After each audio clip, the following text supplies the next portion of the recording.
ാണ് ദൈവത്തിന്റെ കരുണയാലും എന്ന അത്ഭുത കൂട്ടായ്മയുടെ സഹായത്താലും ഇന്ന് ദിവസം മദ്യപിച്ചിട്ടില്ല. എന്റെ പേര് Shibu. Hi Shibu, hi. Mister Shibu. Hi ചൂച്ചേട്ടൻ, mister hi hi. Hi hi. നമ്മള് കഴിഞ്ഞ കുറെ ദിവസങ്ങളായി ശനിയാഴ്ചകളിൽ ബിഗ് ബുക്കിലൂടെ ഒരു യാത്രയാണ്. എന്താണ് ഓരോ ലൈനുകളിലും ബിഗ് ബുക്ക് പറഞ്ഞിരിക്കുന്നത് എന്നാണ് നമ്മൾ ശ്രദ്ധിക്കാൻ ശ്രമിച്ചത്. ഇപ്പൊ നമ്മൾ കഴിഞ്ഞ ആഴ്ച പറഞ്ഞ മദ്യാസക്തിയെ പറ്റിയുള്ള കൂടുതൽ കാര്യങ്ങളാണ്. അതിനകത്ത് കുറച്ച് പേജ് കൂടി തീരാനുണ്ട്.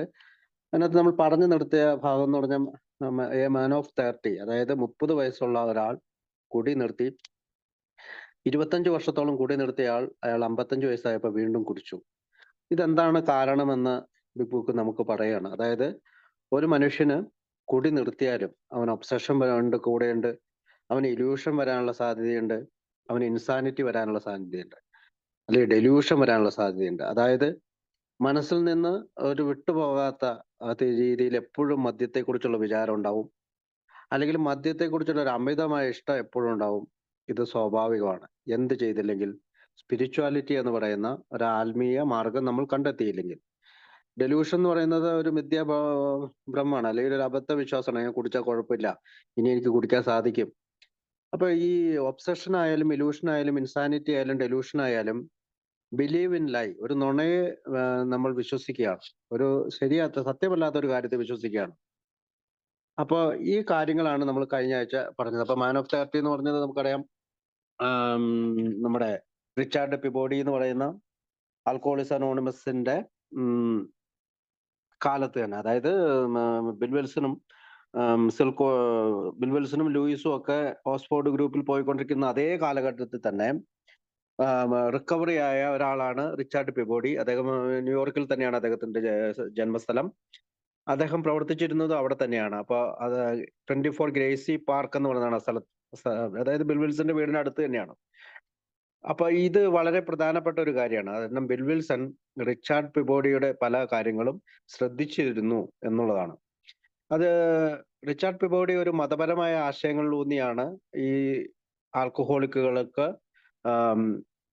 തെറാപ്പി കൊടുത്തിരുന്നത്.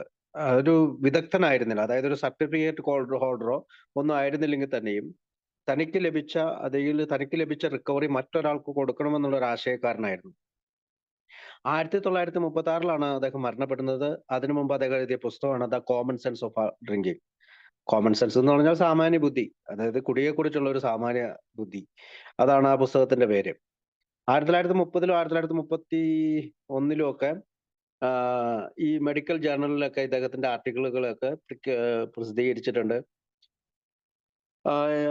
പല അന്നത്തെ കാലത്തുള്ള ഡോക്ടേഴ്സിനും പൊതുസമൂഹത്തിലും ഒക്കെ പല രീതിയിലും ക്ലാസ്സുകൾ അദ്ദേഹം എടുത്തിരുന്നതായിട്ടൊക്കെ നമുക്കറിയാൻ സാധിക്കുന്നുണ്ട്. അപ്പം മനഃശാസ്ത്രജ്ഞന്മാർക്കിടയിലും ഡോക്ടർമാർക്കിടയിലും പൊതുസമൂഹത്തിൽ ഒരു വേണ്ടപ്പെട്ട ഒരാളായിരുന്നു റിച്ചാർഡ് പിബോഡി. ഇപ്പോൾ വീണ്ടെടുക്കപ്പെട്ട അല്ലെങ്കിൽ റിക്കവേർഡ് ആയ അദ്ദേഹം മറ്റ് ആളുകളെ സഹായിക്കുന്നത്, ആ ജോലി വളരെ നല്ലതാണ് എന്ന് ആവശ്യപ്പെട്ടു. അല്ലെങ്കിൽ തന്റെ ചികിത്സയിൽ വന്നിരുന്ന ആളുകളെ മറ്റൊരാൾക്കാരെ സഹായിക്കണമെന്ന് അദ്ദേഹം ആവശ്യപ്പെടുകയോ തുടരുകയും ചെയ്തിട്ടുണ്ട്. അപ്പോൾ ഫ്രാൻസിസ് ടി, അല്ലെങ്കിൽ ചേംബർ ജൂനിയർ, അങ്ങനെ ഒരുപാട് പേര്, ഡോക്ടർ സ്റ്റിർക്കർ ഒക്കെ പുള്ളിയുടെ കീഴിലും ഇത്തരം കാര്യങ്ങളൊക്കെ പഠിച്ച ഒരാളാണ്. അപ്പോൾ പിബോഡിക്ക് അതുകൂടാതെ ഒരുപാട് നമുക്ക് വൃത്തങ്ങളിൽ ഉപയോഗിക്കുന്ന ഒരുപാട് ഫ്രേസസ്, അതായത് ചില വാക്കുകൾ, അതായത് half way measures R of avail, അതായത് അർദ്ധ മനസ്സോടെയുള്ള ചെയ്തികളൊന്നും നേടിത്തന്നില്ല. അത് അദ്ദേഹം തന്റെ പുസ്തകത്തിൽ നിന്ന് നമ്മളെടുത്തുന്നുള്ളതാണ് ചരിത്രകാരന്മാർ പറയുന്നത്. പിന്നെ കംപ്ലീറ്റ് സറണ്ടർ. ഇപ്പൊ നമ്മൾ സുബോധത്താനായിട്ട് എപ്പോഴും നമ്മൾ പറയുന്നതാണ്, ഒരാള് സമ്പൂർണ്ണമായിട്ട് കീഴടങ്ങിയാൽ മാത്രമേ ശാന്തമാകാൻ, അതായത് സുബോധാവസ്ഥ കൈവരുത്താനും വിനാശകരമായ ഫലങ്ങൾ വരുത്താതെ തന്നെ നമുക്ക് ഈ വാഗണിൽ നിന്ന് ഇറങ്ങാൻ, അതായത് ഗോയിങ് ഓൺ ദ വാഗൺ എന്ന് വെച്ചാൽ നമ്മൾ കുടിയുടെ ഒരു കാലഘട്ടത്തിൽ നമ്മൾ ഇങ്ങനെ സഞ്ചരിക്കുകയാണ്, നമുക്ക് നിർത്താൻ കഴിയുന്നില്ല. അപ്പൊ അവിടെയൊക്കെ ഉള്ള പോയിന്റ് ഒക്കെ, ഗോയിങ് ഓൺ വാഗൺ എന്നൊക്കെ ഉള്ള പോയിന്റ് ഒക്കെ അവിടെ നിന്ന് എടുത്തതായിട്ടാണ് പറയാം. പിന്നെ ഡ്രിങ്ക് ലൈക്ക് എ ജെന്റിൽമാൻ, ബുക്കിൽ ഒരു വാക്കാണ് ഡ്രിങ്ക് ലൈക്ക് എ ജെന്റിൽമാൻ. നിങ്ങൾക്ക് ഒരു നല്ല വ്യക്തിയായിട്ട് കുടിക്കാൻ സാധിക്കുമെങ്കിൽ ഹാർട്സ് ഓഫ് യു എന്നൊക്കെ പറയുന്ന ഭാഗം നമ്മൾ കഴിഞ്ഞ ദിവസം വായിച്ചാണ്. അപ്പോൾ പിബോഡിയുടെ അഭിപ്രായത്തില് ഒരാൾ ചികിത്സയ്ക്ക് പ്രവേശിച്ചു കഴിഞ്ഞാൽ അയാൾ സത്യസന്ധനായിരിക്കണം, അയാൾക്കുടെ ചിന്തകളിലും പ്രവൃത്തികളിലും അയാള് സത്യസന്ധത പാലിക്കണം. അതായത് സ്വയം നുണ പറയുന്നതിൽ നിന്ന് മാറണം എന്നാണ് പിബോഡിയുടെ ഒരു കാഴ്ചപ്പാട്. അപ്പോ പലർക്കും മോഡറേറ്റഡ് ഡ്രിങ്കറെ പോലെയൊക്കെ കുടിക്കാൻ ശ്രമിക്കാൻ പറ്റും. പക്ഷെ ഒരു ആൽക്കഹോളിക് ആണ്. അത് അയാളൊരു റിയൽ ആൽക്കഹോളിക് ആണ് എങ്കിൽ അയാൾക്ക് അനിവാര്യമായിട്ടുള്ള ഒരു ദിവസം വന്നു കഴിയുമ്പോഴത്തേക്കും അയാൾ വീണ്ടും അമിത മദ്യപാന രോഗിയായി മാറും എന്നുള്ള ചിന്തയാണ്. അപ്പൊ ആൽക്കഹോളിക് ആയിട്ട് മാറാനുള്ള സാധ്യത കൂടുതലാണ്. അയാൾക്ക് കുറച്ചു കാലത്തേക്കൊക്കെ മോഡറേറ്റ് ഡ്രിങ്കർ ആയിട്ട് കുടിക്കാൻ പറ്റുമായിരിക്കും.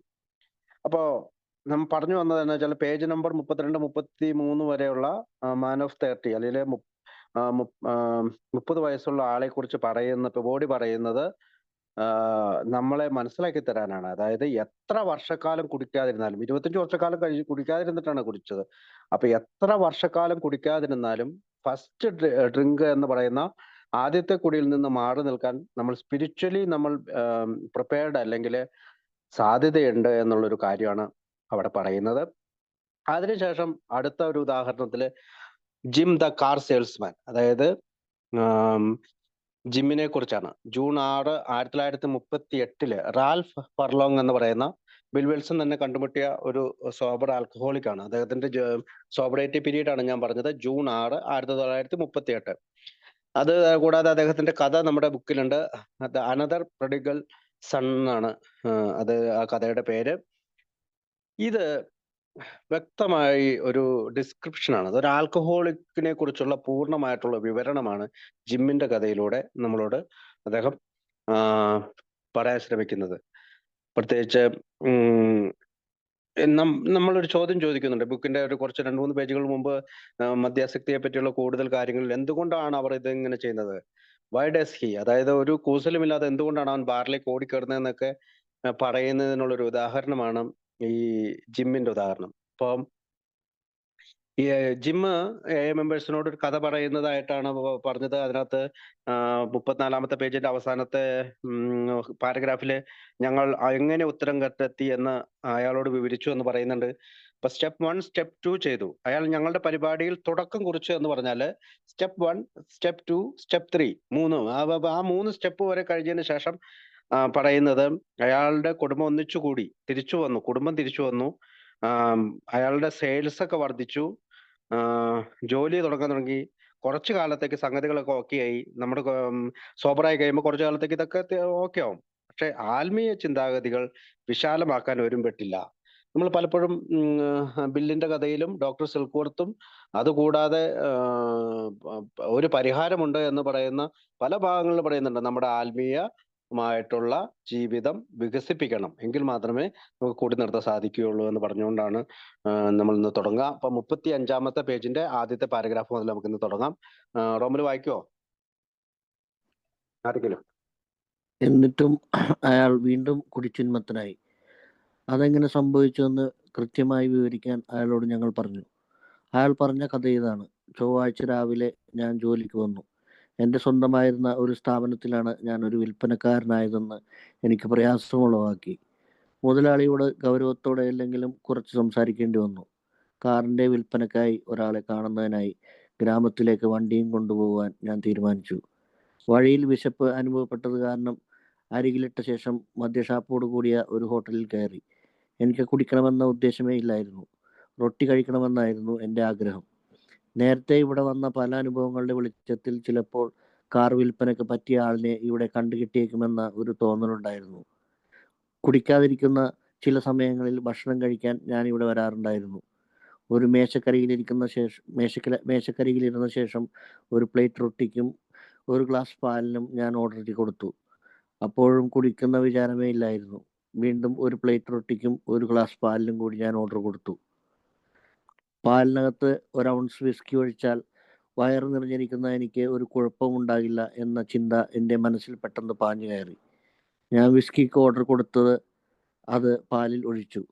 എൻ്റെ പ്രവൃത്തി ബുദ്ധിപരമല്ലെന്ന് തോന്നിയെങ്കിലും നിറഞ്ഞ വയറ്റിലാണ് വിസ്കി കുടിക്കുന്നതെന്ന ചിന്ത എനിക്ക് ആശ്വാസം തന്നു. ഈ പരീക്ഷണം വിജയിച്ചതുകൊണ്ട് ഞാൻ വീണ്ടും വിസ്കിക്കും പാലിനും ഓർഡർ കൊടുത്തു. ശല്യമൊന്നും ഉണ്ടാകാത്തത് കാരണം വീണ്ടും മദ്യം കഴിച്ചു. ഓക്കെ.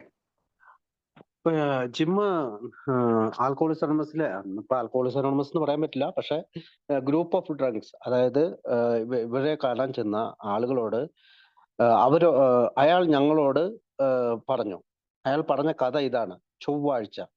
അപ്പൊ എന്താണ് ചൊവ്വാഴ്ച എന്നാണ്. ചൊവ്വാഴ്ച രാവിലെ ഞാൻ ജോലിക്ക് വന്നതാണ്. അപ്പൊ തിങ്കളാഴ്ച എന്തോ സംഭവിച്ചിട്ടുണ്ട്.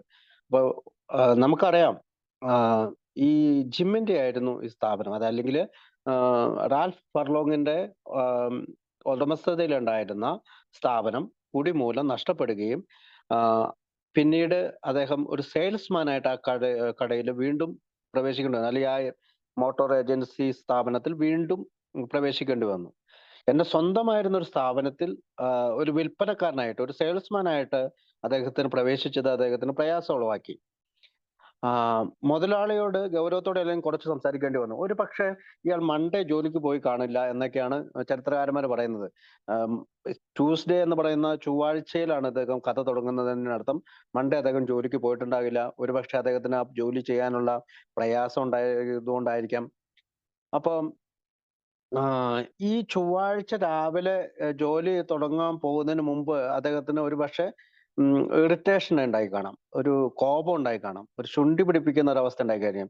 കാരണം അദ്ദേഹം സ്വയം ഒരു ശോഭാവസ്ഥയിൽ എത്തിക്കാണും. കാരണം തന്റെ സ്വന്തമാണ് ആ സ്ഥാപനം. ആ സ്ഥാപനത്തിൽ സെയിൽസ്മാനായി പോവുക, ഞാൻ എൻ്റെ ജോലിക്കാരുടെ ഇടയിൽ ഞാൻ ഒരു സെയിൽസ്മാനായി മാറുക എന്നുള്ളത് ഒരു ആൽക്കഹോളിക് കൂടിയായ ഈ ഇപ്പൊ നമ്മൾ ജിം എന്ന് പേരിട്ട് വിളിക്കുന്ന റാൽഫിന് ഒരു പക്ഷേ വളരെയധികം പ്രയാസമുണ്ടാക്കിയിരിക്കാം. ഇവിടെ നമുക്ക് ഡോക്ടർ സിൽക്വർസിന്റെ ചില വാക്കുകൾ നമുക്ക് ഓർക്കാം. അതാണ് RID അല്ലെ, റെസ്റ്റ്ലെസ്, ഇറിറ്റബിൾ, ഡിസ്കണ്ടന്റ്. ഇറിറ്റബിൾ എന്ന് പറഞ്ഞാൽ, ഇറിറ്റേറ്റ് എന്ന് പറഞ്ഞാൽ മുൻകോപം വരിക, പെട്ടെന്ന് ശുണ്ഠി പിടിക്കുന്ന, പെട്ടെന്ന് ശോഭിക്കുന്ന ഒരു അവസ്ഥ തന്നെയാണ് നമ്മൾ ഇറിറ്റേറ്റഡ് എന്ന് പറയുന്നത്. റെസ്റ്റ്ലെസ് എന്ന് പറയുമ്പോഴത്തേക്കും വല്ലാതെ അസ്വസ്ഥനാകുന്ന ഒരവസ്ഥ, അല്ലെങ്കിൽ അശാന്തമായ ഒരു മനസ്സിനുടമയാവുക, ഇളകി മറിഞ്ഞ ഒരു മനസ്സിനുടമയാകുക, അതാണ് റെസ്റ്റ്ലെസ്. ഡിസ്കണ്ടന്റ് എന്ന് പറഞ്ഞാൽ അസന്തുഷ്ടനാണ്, അതൃപ്തനാണ്, അസംതൃപ്തിയാണ്.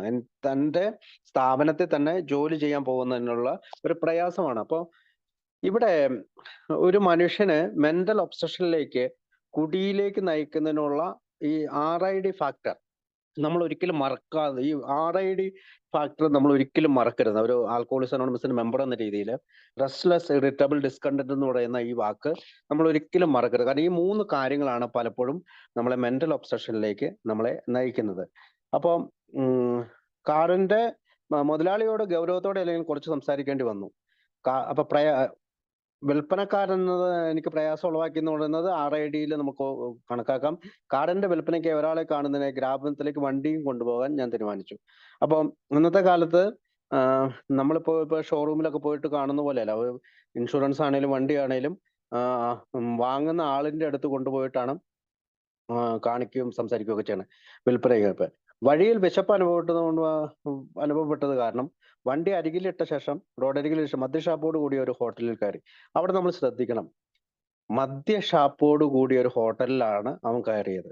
മറ്റനേകം ഷാപ്പുകൾ ഉണ്ടായിരുന്നു, അല്ലെങ്കിൽ മറ്റനേകം റെസ്റ്റോറന്റുകൾ ഉണ്ടായിരുന്നെങ്കിലും മദ്യം വിളമ്പുന്ന ഒരു സ്ഥലത്താണ് അദ്ദേഹം എത്തിപ്പെടാനായിട്ട് സാധിച്ചത്. ഒരു പക്ഷേ ഇതിനു മുമ്പും ആ വഴിക്കൊക്കെ അവൻ പോയിട്ടുണ്ട്. ഒരുപക്ഷെ അതിനു മുമ്പ് അവിടെ നിന്ന് ഭക്ഷണം കഴിച്ചിട്ടുണ്ട്. അമ്മരൊന്നും കുടിച്ചിട്ടില്ല. ഇന്നും അവൻ കയറുന്നത് കുടിക്കുക എന്ന ലക്ഷ്യമാക്കിയല്ല, ഭക്ഷണം കഴിക്കുക എന്ന ലക്ഷ്യമാക്കി തന്നെയാണ്. അതിനു മുമ്പ് കഴിച്ചിട്ടില്ല, അതിനു മുമ്പ് ആ ഹോട്ടലിൽ തന്നെ കയറിയിട്ടുണ്ട്. പക്ഷെ ഇവിടെ നമ്മൾ ശ്രദ്ധിക്കേണ്ടത്, കാരണം അവൻ റെസ്റ്റ്ലെസ്, ഇറിറ്റബിൾ, ഡിസ്കണ്ടന്റ് എന്ന് പറയുന്ന മെന്റൽ ഒബ്സഷനിൽ നിൽക്കുമ്പോഴാണ് വീണ്ടും അവിടെ തന്നെ പോകുന്നത്. അപ്പം റൊട്ടി കഴിക്കണമെന്നായിരുന്നു എൻ്റെ ആഗ്രഹം. നേരത്തെ ഇവിടെ വന്ന പല അനുഭവങ്ങൾ വിളിച്ച് ചിലപ്പോൾ കാർ വിൽപ്പനയ്ക്ക് പറ്റിയ ആളിനെ ഇവിടെ കണ്ടുമുട്ടിയേക്കാവുന്ന ഒരു തോന്നലുണ്ടായിരുന്നു. കുടിക്കാതിരിക്കുന്ന ചില സമയങ്ങൾ ഭക്ഷണം കഴിക്കാൻ ഞാൻ ഇവിടെ വരാറുണ്ടായിരുന്നു. ഒരു മേശക്കലയിരുന്ന ശേഷം ഒരു പ്ലേറ്റ് റൊട്ടിക്ക് ഒരു ഗ്ലാസ് പാലിനും ഞാൻ ഓർഡർ കൊടുത്തു.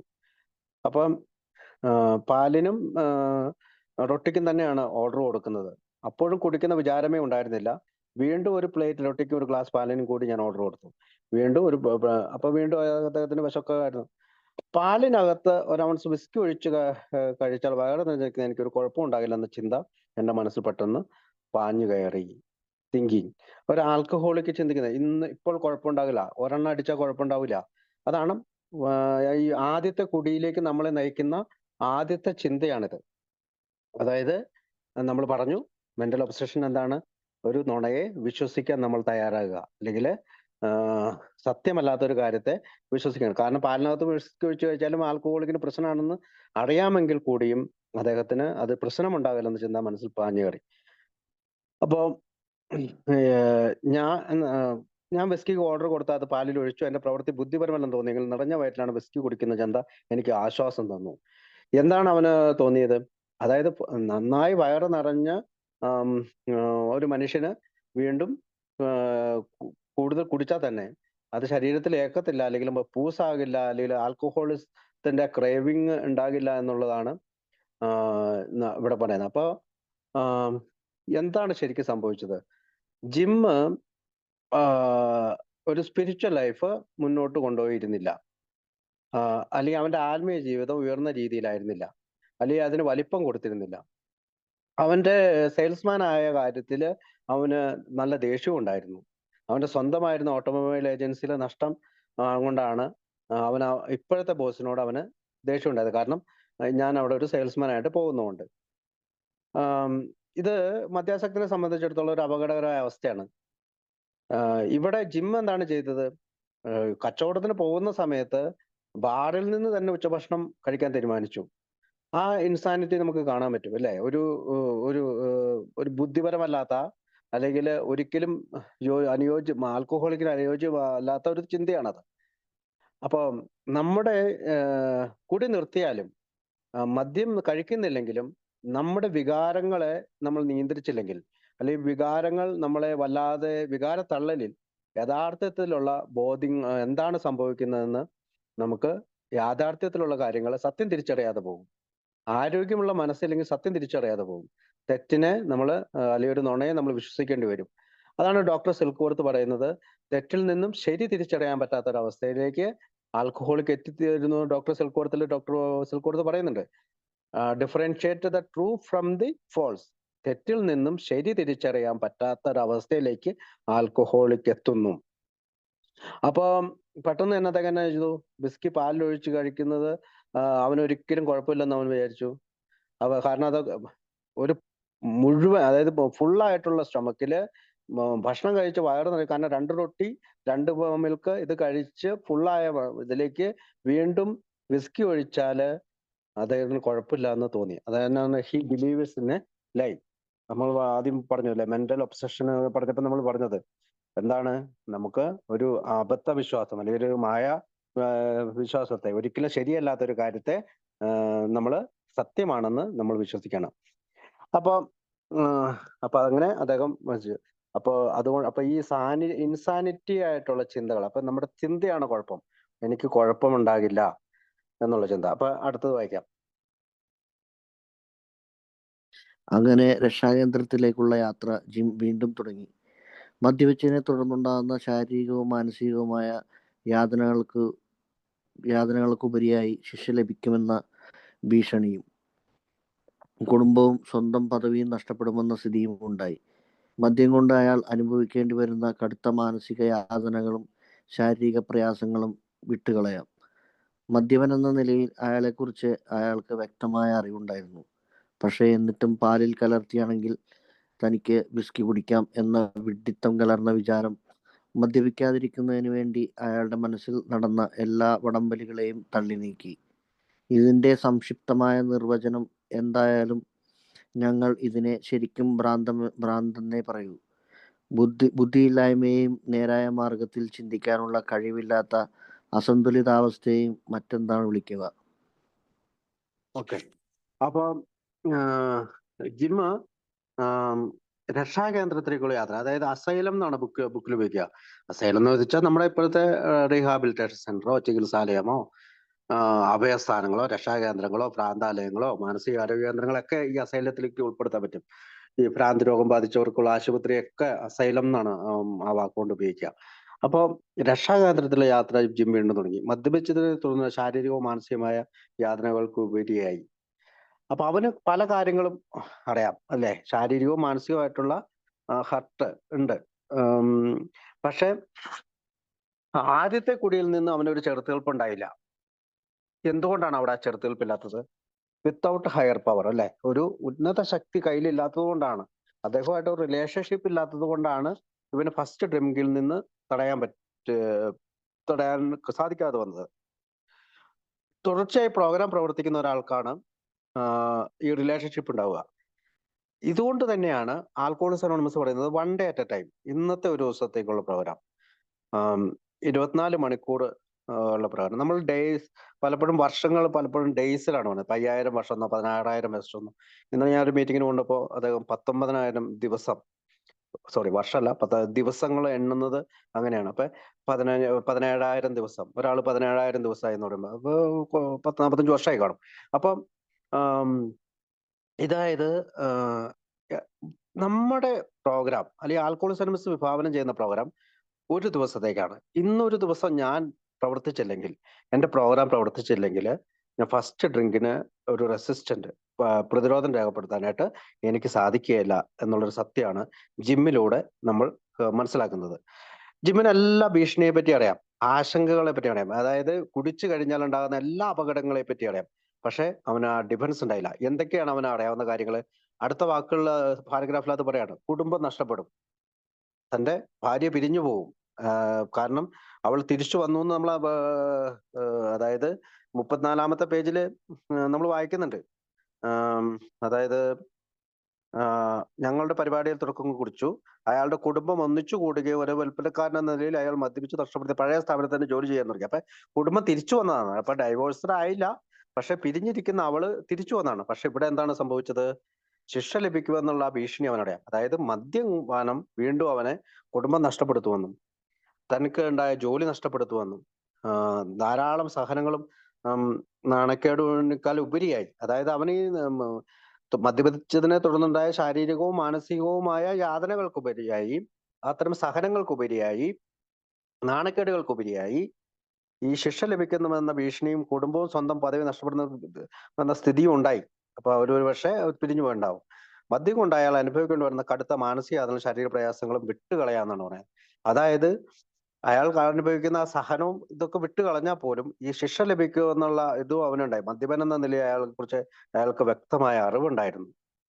ഇതാണ് നമ്മൾ ശ്രദ്ധിക്കേണ്ടത്. ഒരു ആൽക്കഹോളിക്കിന് അവൻ ആൽക്കഹോളിക് ആണെന്നുള്ള കൃത്യമായ അറിവുണ്ടായിരുന്നെങ്കിൽ പോലും, ഇവിടെയാണ് മനസ്സിലായത്, ദീർഘകാലം നമ്മൾ മീറ്റിങ്ങിലൂടെ പോവുക, കുറെ സെൽഫ് നോളജ്, അതായത് ഇതിനെക്കുറിച്ച് മദ്യാസക്തിയെ കുറിച്ചും മദ്യപാനത്തെ കുറിച്ചും ഒക്കെ അറിവുകൾ ഉണ്ടാകുക, ചിലപ്പോൾ നല്ല നല്ല രീതിയിൽ നമുക്ക് ഷെയർ ചെയ്യാൻ കഴിയുക. അത് ജസ്റ്റ് ഗോ ടു മീറ്റിംഗ് ആണ്. അതായത് വെറുതെ മീറ്റിങ്ങിന് പോകുന്നു. ഞാൻ പറയുന്ന മീറ്റിങ്ങിന് പോകരുതെന്നല്ല.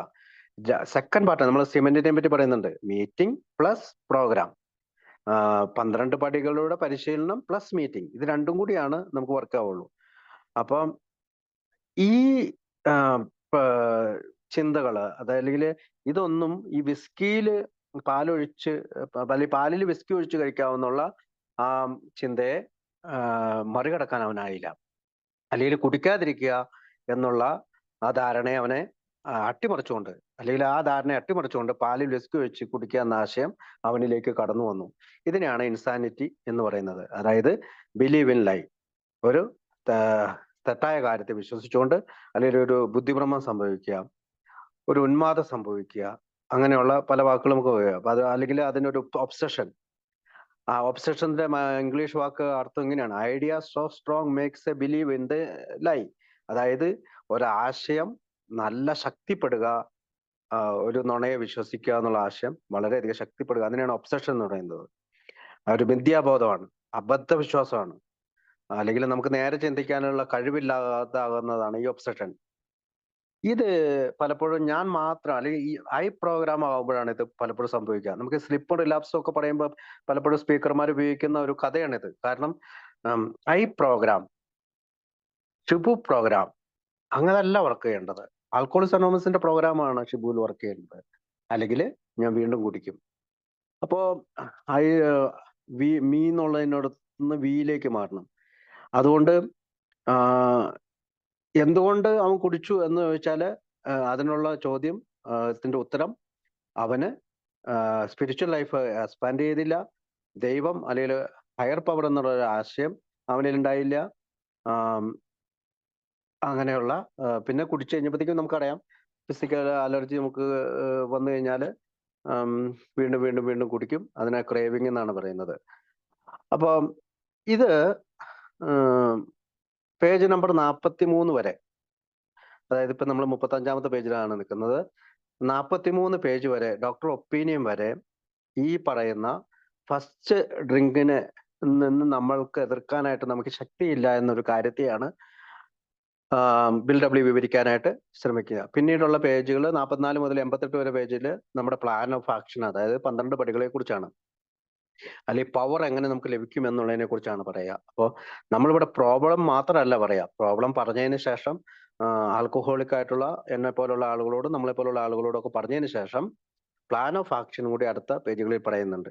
അപ്പോൾ ഇവിടെ പ്ലാൻ ഓഫ് ആക്ഷൻ നമ്മൾ ചെയ്യണമെങ്കിൽ നമ്മൾ സ്വയം തോൽവി സമ്മതിക്കണം, അല്ലെ? ഡിനയിൽ പാടില്ല. എനിക്ക് കഴിയും, എനിക്ക് കൂടി നിർത്താൻ കഴിയും. നമ്മുടെ നാഷണൽ ആനന്ദമാണത്. ഞാൻ വേണമെങ്കിൽ നിർത്തി കാണിച്ചു തരാം, എനിക്ക് കഴിയും, ഞാൻ കുടിക്കുകയില്ല എന്നുള്ളതാണ് നാഷണൽ ആനന്ദം. ഞാൻ കുടിക്കുകയില്ല, ഞാൻ ഒരിക്കലും കുടിക്കുകയില്ല എന്നുള്ളതാണ് നാഷണൽ ആനന്ദം.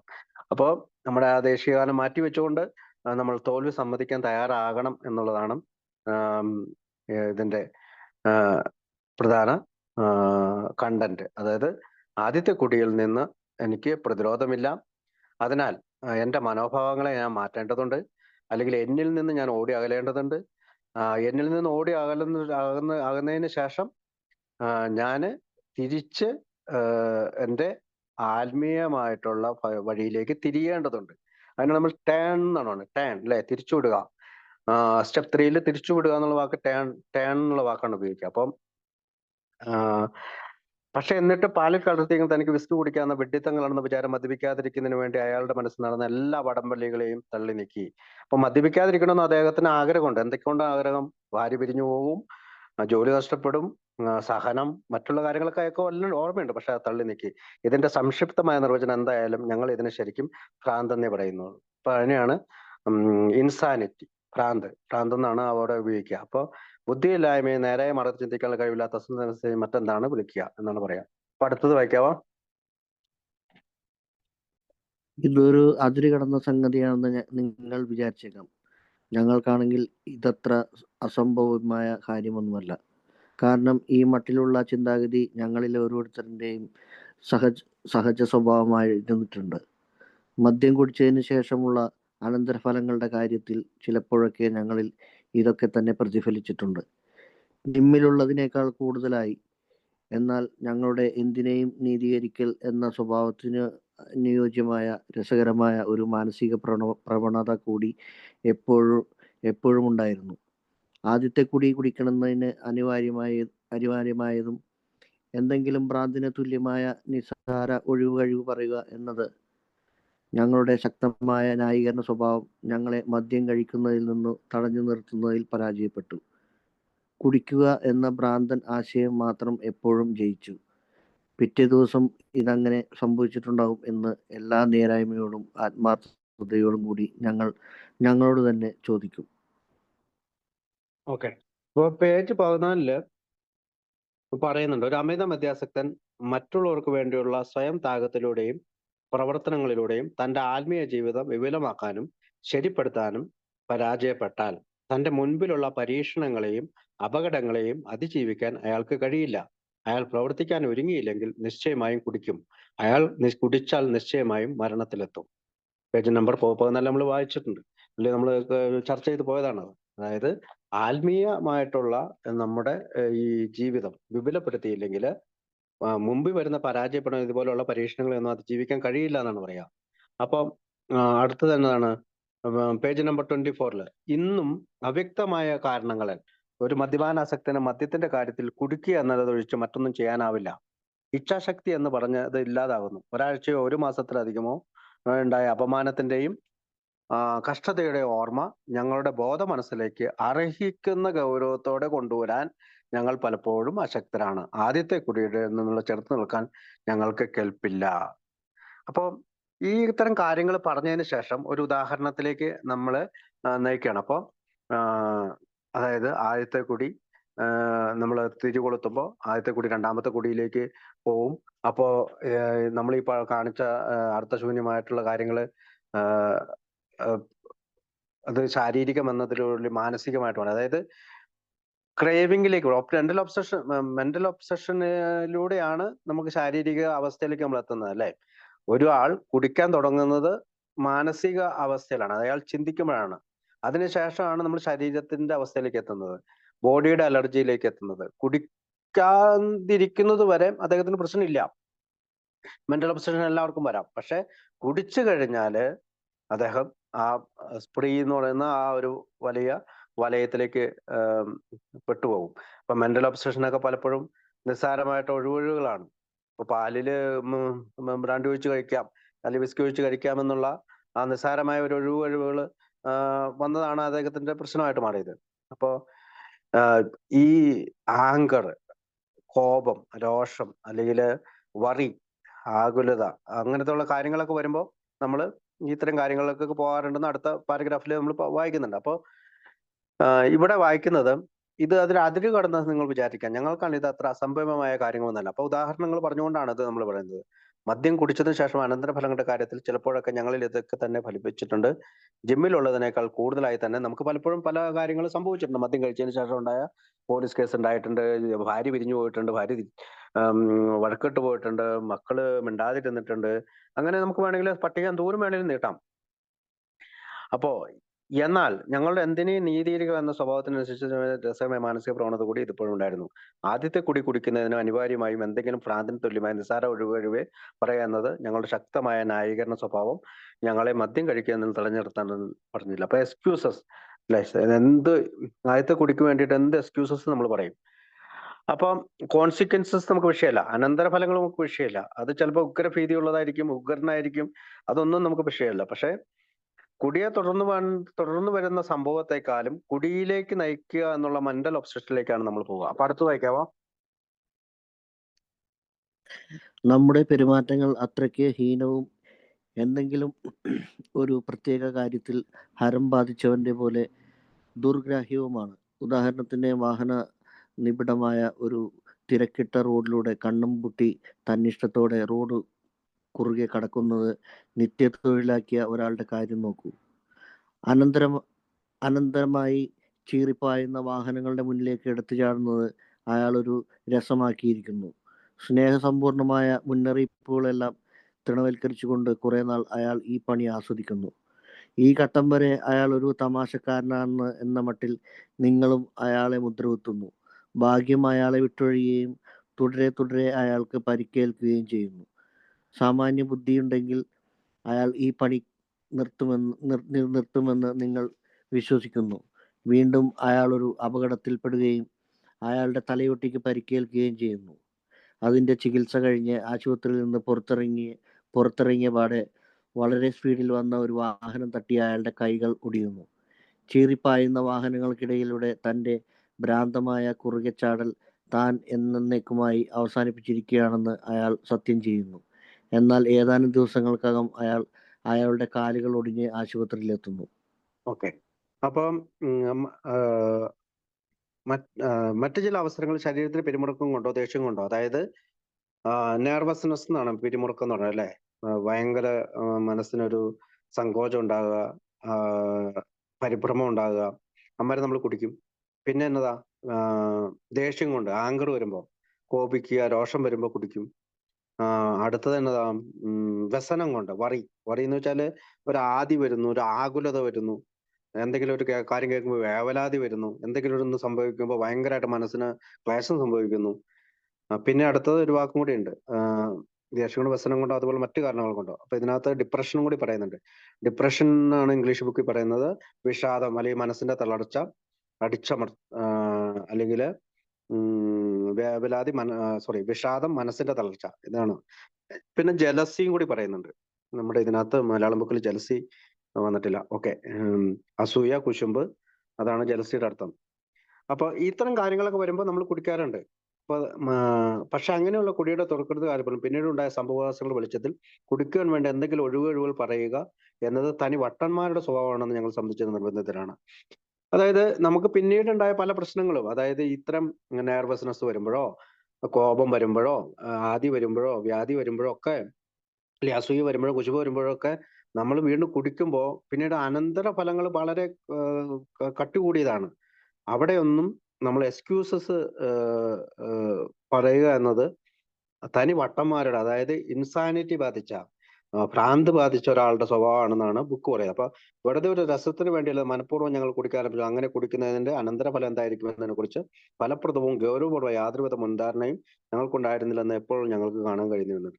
അതായത് നമ്മളുടെ ഓരോ കുടിക്ക് ശേഷം ഉണ്ടാകുന്ന റെഡിക്കുലസ് ആയിട്ടുള്ള അല്ലെങ്കിൽ ആ കോൺസിക്വൻസസിന് വളരെ ഉഗ്രനായ അനന്തരഫലങ്ങളാണ് പലപ്പോഴും എനിക്കൊക്കെ ഉണ്ടായിട്ടുള്ളത്.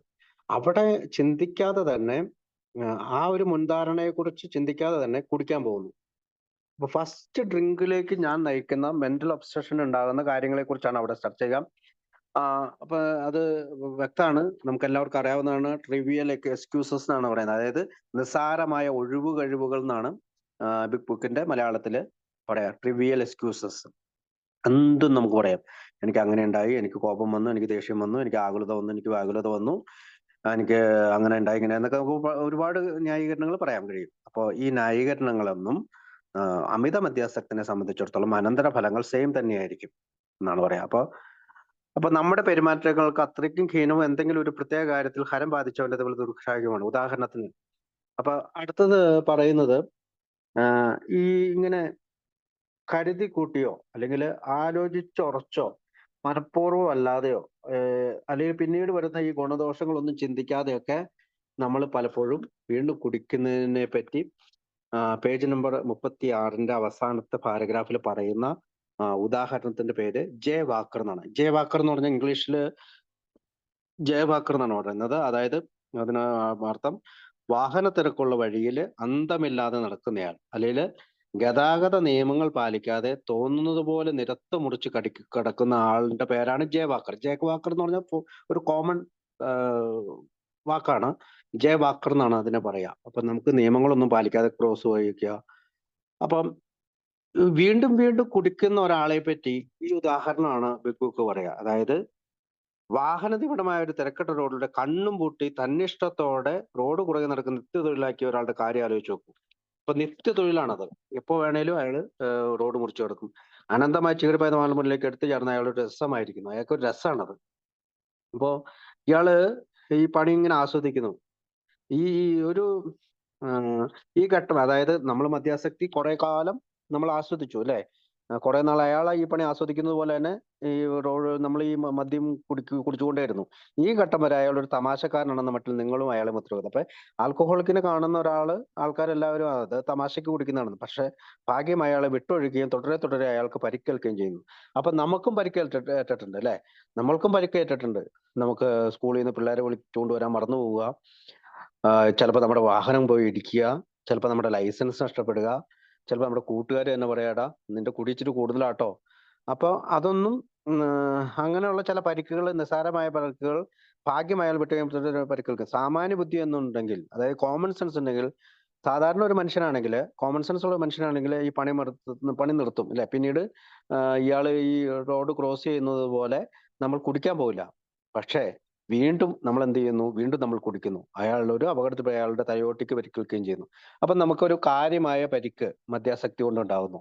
അതിന്റെ ചികിത്സ കഴിഞ്ഞ് ആശുപത്രിയിൽ നിന്ന് പുറത്തിറങ്ങിയപ്പോൾ വളരെ സ്പീഡിൽ വന്ന ഒരു വാഹനം തട്ടി അയാളുടെ കൈകൾ ഒടിയുന്നു. അപ്പൊ നമുക്ക് വീണ്ടും തന്നെ കുടിച്ചുകൊണ്ട് തന്നെ പറ്റി കൈകൾ ഒടിഞ്ഞു.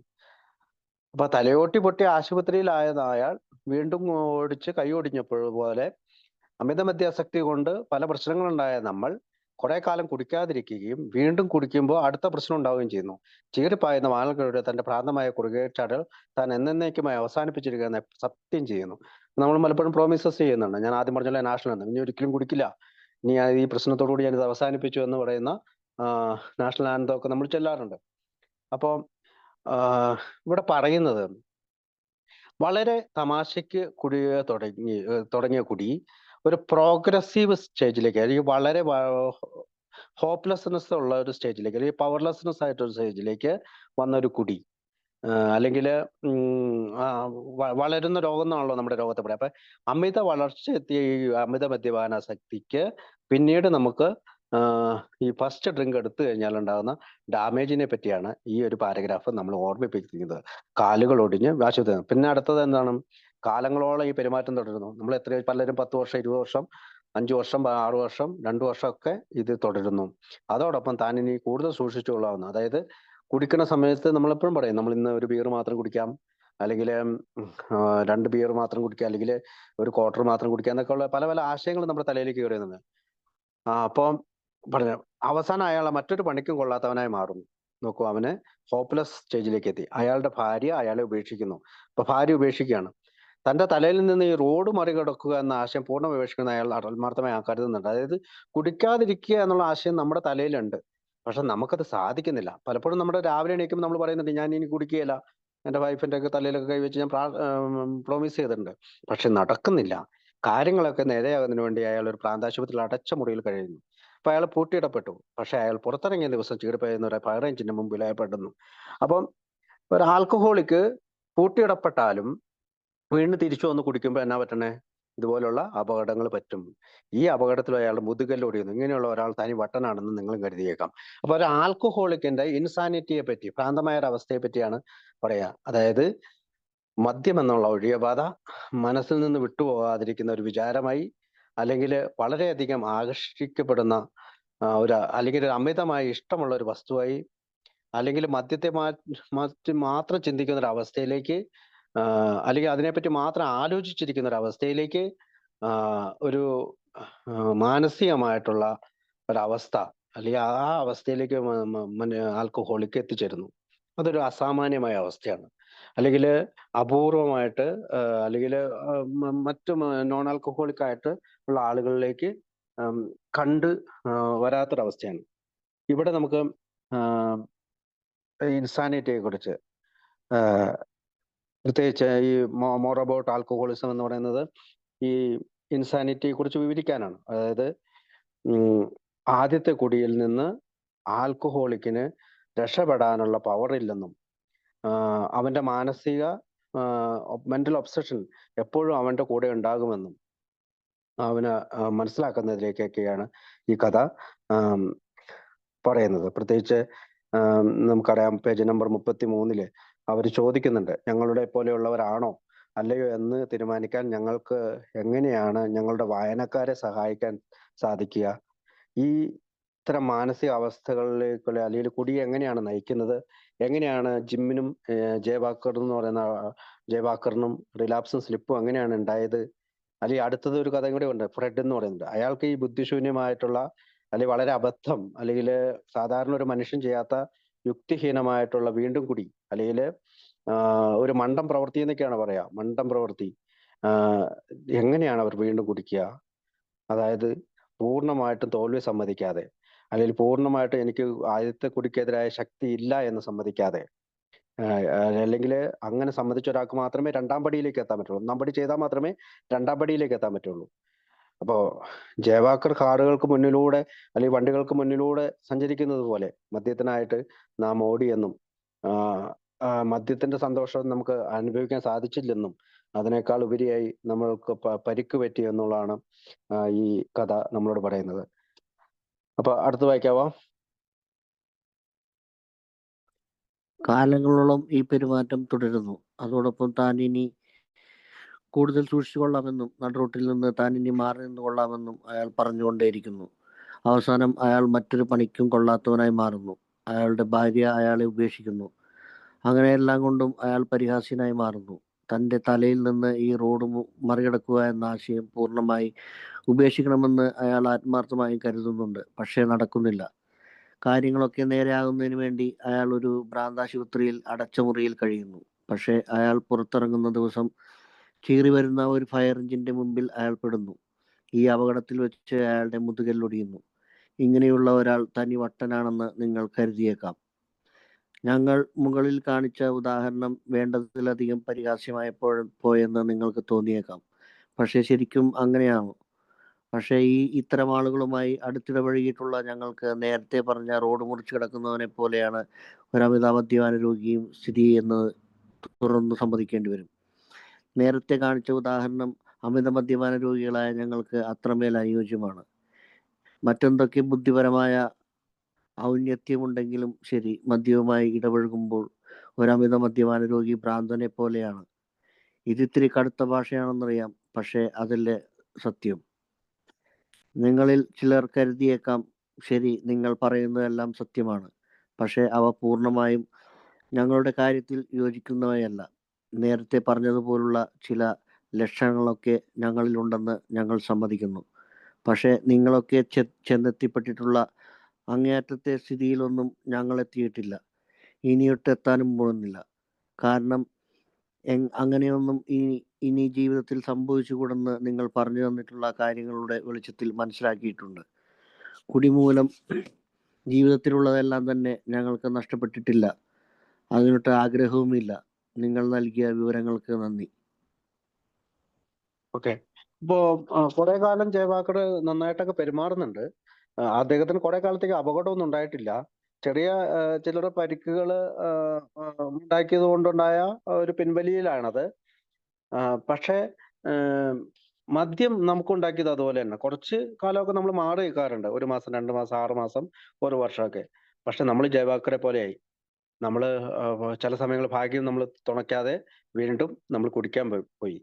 അപ്പൊ അനന്തരഫലങ്ങൾ അനുഭവിക്കാൻ തുടങ്ങി. ഇപ്പൊ എന്തെങ്കിലും ഒരു പ്രശ്നം ഉണ്ടാകുമ്പോൾ പെട്ടെന്ന് മദ്യപാനം നിർത്തും. ഒരു ചെറിയൊരു ഗ്യാപ്പ് നമ്മളെടുക്കും. പക്ഷെ കുറച്ച് കഴിയുമ്പോഴത്തേക്കും അവസാനം നമുക്കുണ്ടായ അനന്തരഫലം, അല്ലെങ്കിൽ അപമാനം, അല്ലെങ്കിൽ അപകടം, ലൈസൻസ് നഷ്ടപ്പെടൽ, ഭാര്യ പിരിഞ്ഞു പോകൽ, കാലൊടിയൽ, അതൊക്കെ നമ്മൾ മറന്നുപോകും. തലയോട്ടി പൊട്ടൽ, ഇതൊക്കെ നമ്മൾ മറന്നുപോകും. ഇപ്പൊ ഈ ജയവാക്കർ അങ്ങനെയാണ്. അവന്റെ കാലൊടിഞ്ഞു, കൈ ഒടിഞ്ഞു, തലയോട്ടി തകർന്നു, മുതുകല്ല് തകർന്നു, എന്നിട്ടും അവൻ വീണ്ടും കുടി തുടർന്നു. അപ്പോ ഈ ജയവാക്കർ നിർത്തിക്കൊണ്ട് ബുക്ക് നമുക്ക് തരുന്ന ഒരു കാഴ്ചപ്പാടാണ്. നമ്മൾ എന്തുകൊണ്ടാണ് വീണ്ടും കുടിക്കുന്നത്? അതായത് നമുക്ക് ഈ റിപ്പീറ്റഡ് ആയിട്ടുള്ള ഈ ബിഹേവിയർ എന്തുകൊണ്ടാണ് നമ്മളുടെ ജീവിതത്തിൽ, ഈ സ്വഭാവം നമുക്ക് എന്തുകൊണ്ടാണ് വരുന്നത്? ജയവാക്കറെ പോലെ നമ്മൾ എന്തുകൊണ്ടാണ് വർഷങ്ങളും മാസങ്ങളുമായിട്ട് കുടി തുടരുന്നത്? ജോലി നഷ്ടപ്പെടുകയും കുടുംബം നഷ്ടപ്പെടുകയും ചെയ്തിട്ട് പോലും നമ്മൾ കുടി നിർത്താൻ തയ്യാറാകാത്തത് എന്തുകൊണ്ടാണ്? നമ്മൾ കുടിയുടെ അനന്തരഫലങ്ങളെല്ലാം അനുഭവിച്ചിട്ടും നമുക്ക് കുടി നിർത്താൻ കഴിയാത്തത് എന്തുകൊണ്ടാണ്? ഇതാണ് ജയവാക്കറുടെ കഥയിൽ നിന്ന് നമ്മൾ മനസ്സിലാക്കേണ്ടത്. റിഹാബിൽ പൂട്ടിയിടപ്പെട്ടിട്ട് പോലും വീണ്ടും തിരിച്ചു വന്നിട്ട് നമ്മൾ എന്താണ് കുടിക്കാൻ പോയത്? അപ്പോ ഒരു ആൽക്കഹോളിക്കിന്റെ ജീവിതമായിട്ട് ജേക്കബ് വാക്കറിന്റെ ജീവിതത്തെ നമുക്ക് മനസ്സിലാക്കാം, കമ്പയർ ചെയ്യാൻ പറ്റും. അതായത് അടിസ്ഥാനപരമായിട്ടുള്ള കുറെ അറിവുകൾ, അല്ലെങ്കിൽ സെറ്റ് നോളജിന്റെ അടിസ്ഥാനത്തിലാണ് അദ്ദേഹം കുടി നിർത്താൻ ശ്രമിച്ചത്. അപ്പോൾ ബിഗ് ബുക്ക് നമ്മളോട് പറയുന്നത്, ഇങ്ങനെയുള്ള കുറെ അറിവുകളുടെ ഫലത്തിൽ മാത്രം നമുക്ക് കുടി നിർത്താൻ സാധിക്കുകയില്ല. നമ്മുടെ വിൽ പവർ കൊണ്ട് നമുക്ക് കുടി നിർത്താൻ സാധിക്കുകയില്ല. അല്ലെങ്കിൽ മറ്റേതെങ്കിലും മനുഷ്യ ശക്തിയുടെ സഹായത്താൽ നമുക്ക് കുടി നിർത്താൻ സാധിക്കില്ല. കാരണം എപ്പോഴാണോ നമ്മൾ ആദ്യത്തെ കുടി കുടിച്ചാൽ നമ്മൾ വീണ്ടും കുടിക്കാനായിട്ടുള്ള സാധ്യതയുണ്ട്. അതുകൊണ്ടാണ് നമ്മൾ പറയുന്നത് കാലങ്ങളോളം ഈ പെരുമാറ്റം തുടരുന്നു എന്ന് പറയുന്നതും, മറ്റൊരു പണിക്ക് കൊള്ളാത്തവനാണെന്ന് പറയുന്നു. അതിനുശേഷം ഞങ്ങൾ മുറിച്ചു കടന്നു വേണ്ടതിൽ പരിഹാര സമയത്ത് തോന്നിയേക്കാം. റോഡ് മുറിച്ചു കടന്നവനെ പോലെ ഒരു അമിത മദ്യപാന ഒരു സ്ഥിതി ഇത് തുറന്നു സമ്മതിക്കേണ്ടി വരും. അപ്പൊ അവനെ പോലെ തന്നെയാണ് നമ്മുടെ സ്വഭാവവും. അപ്പോൾ മദ്യപാന രോഗി ഭ്രാന്തനെ പോലെയാണ്. നമുക്ക് പലപ്പോഴും നമുക്ക് സമ്മതിച്ചു കൊടുക്കാൻ പറ്റില്ല. പക്ഷെ എന്നെ സംബന്ധിച്ചിടത്തോളം ഞാനൊരു ഭ്രാന്തനായിരുന്നു എന്ന് സമ്മതിക്കുന്നതിൽ മടി കാണിക്കുന്നില്ല. കാരണം എത്രമാത്രം കുടിയാണ് നമ്മൾ കുടിച്ചത്, അത്രമാത്രം അപമാനിക്കുകയും ശരീരത്തിൽ പ്രശ്നങ്ങൾ ഉണ്ടായിട്ട് പോലും ഞാൻ കുടിച്ചു. ഡോക്ടർ എന്നോട് കുടിക്കരുതെന്ന് പറഞ്ഞിട്ട് പോലും ഞാൻ 4 വർഷം കുടി നിർത്തിയതിനു ശേഷം ഈ ജയവാക്കറെ പോലെ വീണ്ടും ഞാൻ റോഡ് ക്രോസ് ചെയ്യാൻ നോക്കി. വണ്ടി ഇടിക്കുകയും പല ശാരീരിക പ്രശ്നങ്ങളുണ്ടായും കുടുംബ പ്രശ്നങ്ങളുണ്ടാവുകയും ഒക്കെ ചെയ്തു. ഇവിടെ അടുത്തത് പറയുന്നത്, ശരി, നിങ്ങൾ പറയുന്നതെല്ലാം സത്യമാണ്, പക്ഷെ അവ പൂർണ്ണമായും ഞങ്ങളുടെ കാര്യത്തിൽ യോജിക്കുന്നവയല്ല. ഇപ്പൊ എല്ലാവർക്കും ഇത് സംഭവിക്കണമെന്നില്ല. ചില ലക്ഷണങ്ങളൊക്കെ ഇതിനകത്ത് എല്ലാവർക്കും സംഭവിക്കാം. പക്ഷെ എല്ലാവർക്കും ഈ ബുക്ക് പറയുന്ന പോലെ എല്ലാം സംഭവിക്കുന്നില്ല. എനിക്ക് പറ്റിയ പോലെ മറ്റൊരാൾക്ക് എല്ലാം പറയുന്നില്ല. കാരണം അങ്ങനെയൊന്നും ഇനി ജീവിതത്തിൽ സംഭവിച്ചുകൂടുമെന്ന് നിങ്ങൾ പറഞ്ഞിട്ടുള്ള കാര്യങ്ങൾ വെളിച്ചത്തിൽ മനസ്സിലാക്കിയിട്ടുണ്ട്. കുടി മൂലം ജീവിതത്തിലുള്ളതെല്ലാം തന്നെ ഞങ്ങൾ കഷ്ടപ്പെട്ടില്ല. അതിനോട് ആഗ്രഹമില്ല നിങ്ങൾ നൽകിയ വിവരങ്ങൾക്കകത്ത്. അപ്പം എല്ലാവർക്കും ഇപ്പൊ ഈ കുടി മൂലം ജീവിതം നഷ്ടപ്പെടുവോ, ഭാര്യ പിരിഞ്ഞു പോവോ, ഒന്നും ചെയ്യേണ്ട കാര്യമില്ല. പക്ഷെ ആൽക്കഹോളിക്സ് അനോണിമസിന്റെ ഉള്ളിൽ എത്തിക്കഴിയുമ്പോൾ നമ്മുടെ റോക്ക് ബോട്ടം എവിടെയാണെന്ന് നമ്മൾ തീരുമാനിക്കണം. നമ്മൾ മുന്നോട്ട് പോയി കഴിഞ്ഞാൽ ഒരു പക്ഷേ ഈ ജയവാക്കർക്ക് സംഭവിച്ച കാര്യങ്ങളൊക്കെ നമുക്ക് സംഭവിക്കാനായിട്ടുള്ള സാധ്യതയുണ്ട്. അല്ലാതെ നമ്മൾ ഇപ്പൊ അദ്ദേഹം പറയുന്നത്, നിങ്ങൾ നൽകിയ വിവരങ്ങൾക്ക് നന്ദി, ബൈ എന്ന് പറഞ്ഞ് പോവുകയല്ല ചെയ്യേണ്ടത്. ഈ വിവരങ്ങൾ മനസ്സിലാക്കി ഇന്ന് എൻ്റെ ഭാര്യ എൻ്റെ കൂടെയുണ്ട്, നാളെ പോകാൻ സാധ്യതയുണ്ട്. ഇന്ന് എൻ്റെ വീട് എൻ്റെ കൂടെയുണ്ട്, ചിലപ്പോൾ അത് പോകാൻ സാധ്യതയുണ്ട്. മക്കൾ കൂടെയുണ്ട്, പോകാൻ സാധ്യതയുണ്ട്.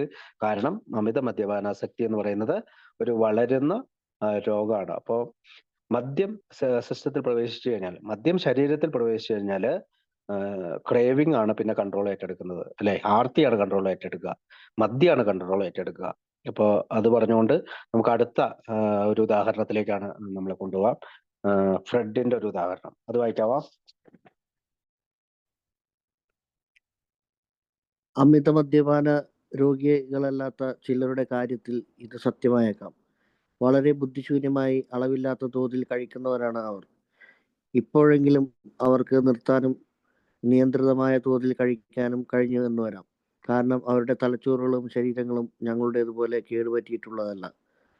സ്വന്തം അറിവിന്റെ അടിസ്ഥാനത്തിൽ ഒരു തികഞ്ഞ അമിത മദ്യപാന രോഗിക്ക് മദ്യം നിർത്തുവാൻ ഒരിക്കലും കഴിഞ്ഞിരുന്നേയില്ല. ഇക്കാര്യത്തിന് ഒരു അപവാദം ഇല്ലെന്ന് തന്നെ പറയാം.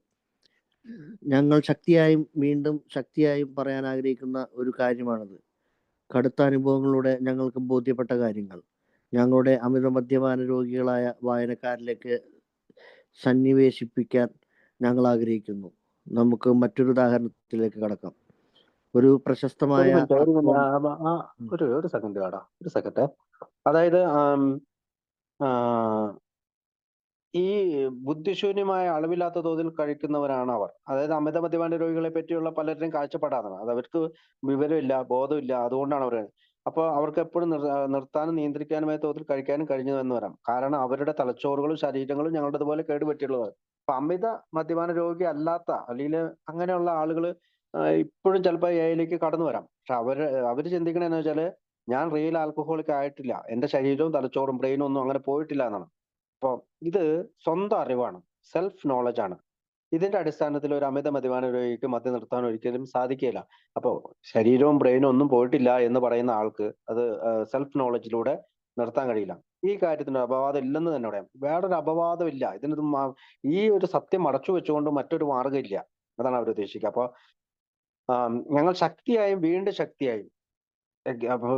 ശക്തിയായും പറയാൻ ആഗ്രഹിക്കുന്ന ഒരു കാര്യമാണിത്. അതായത് നമ്മള് ബുക്കിൽ അത് പറയുന്നത് വീണ്ടും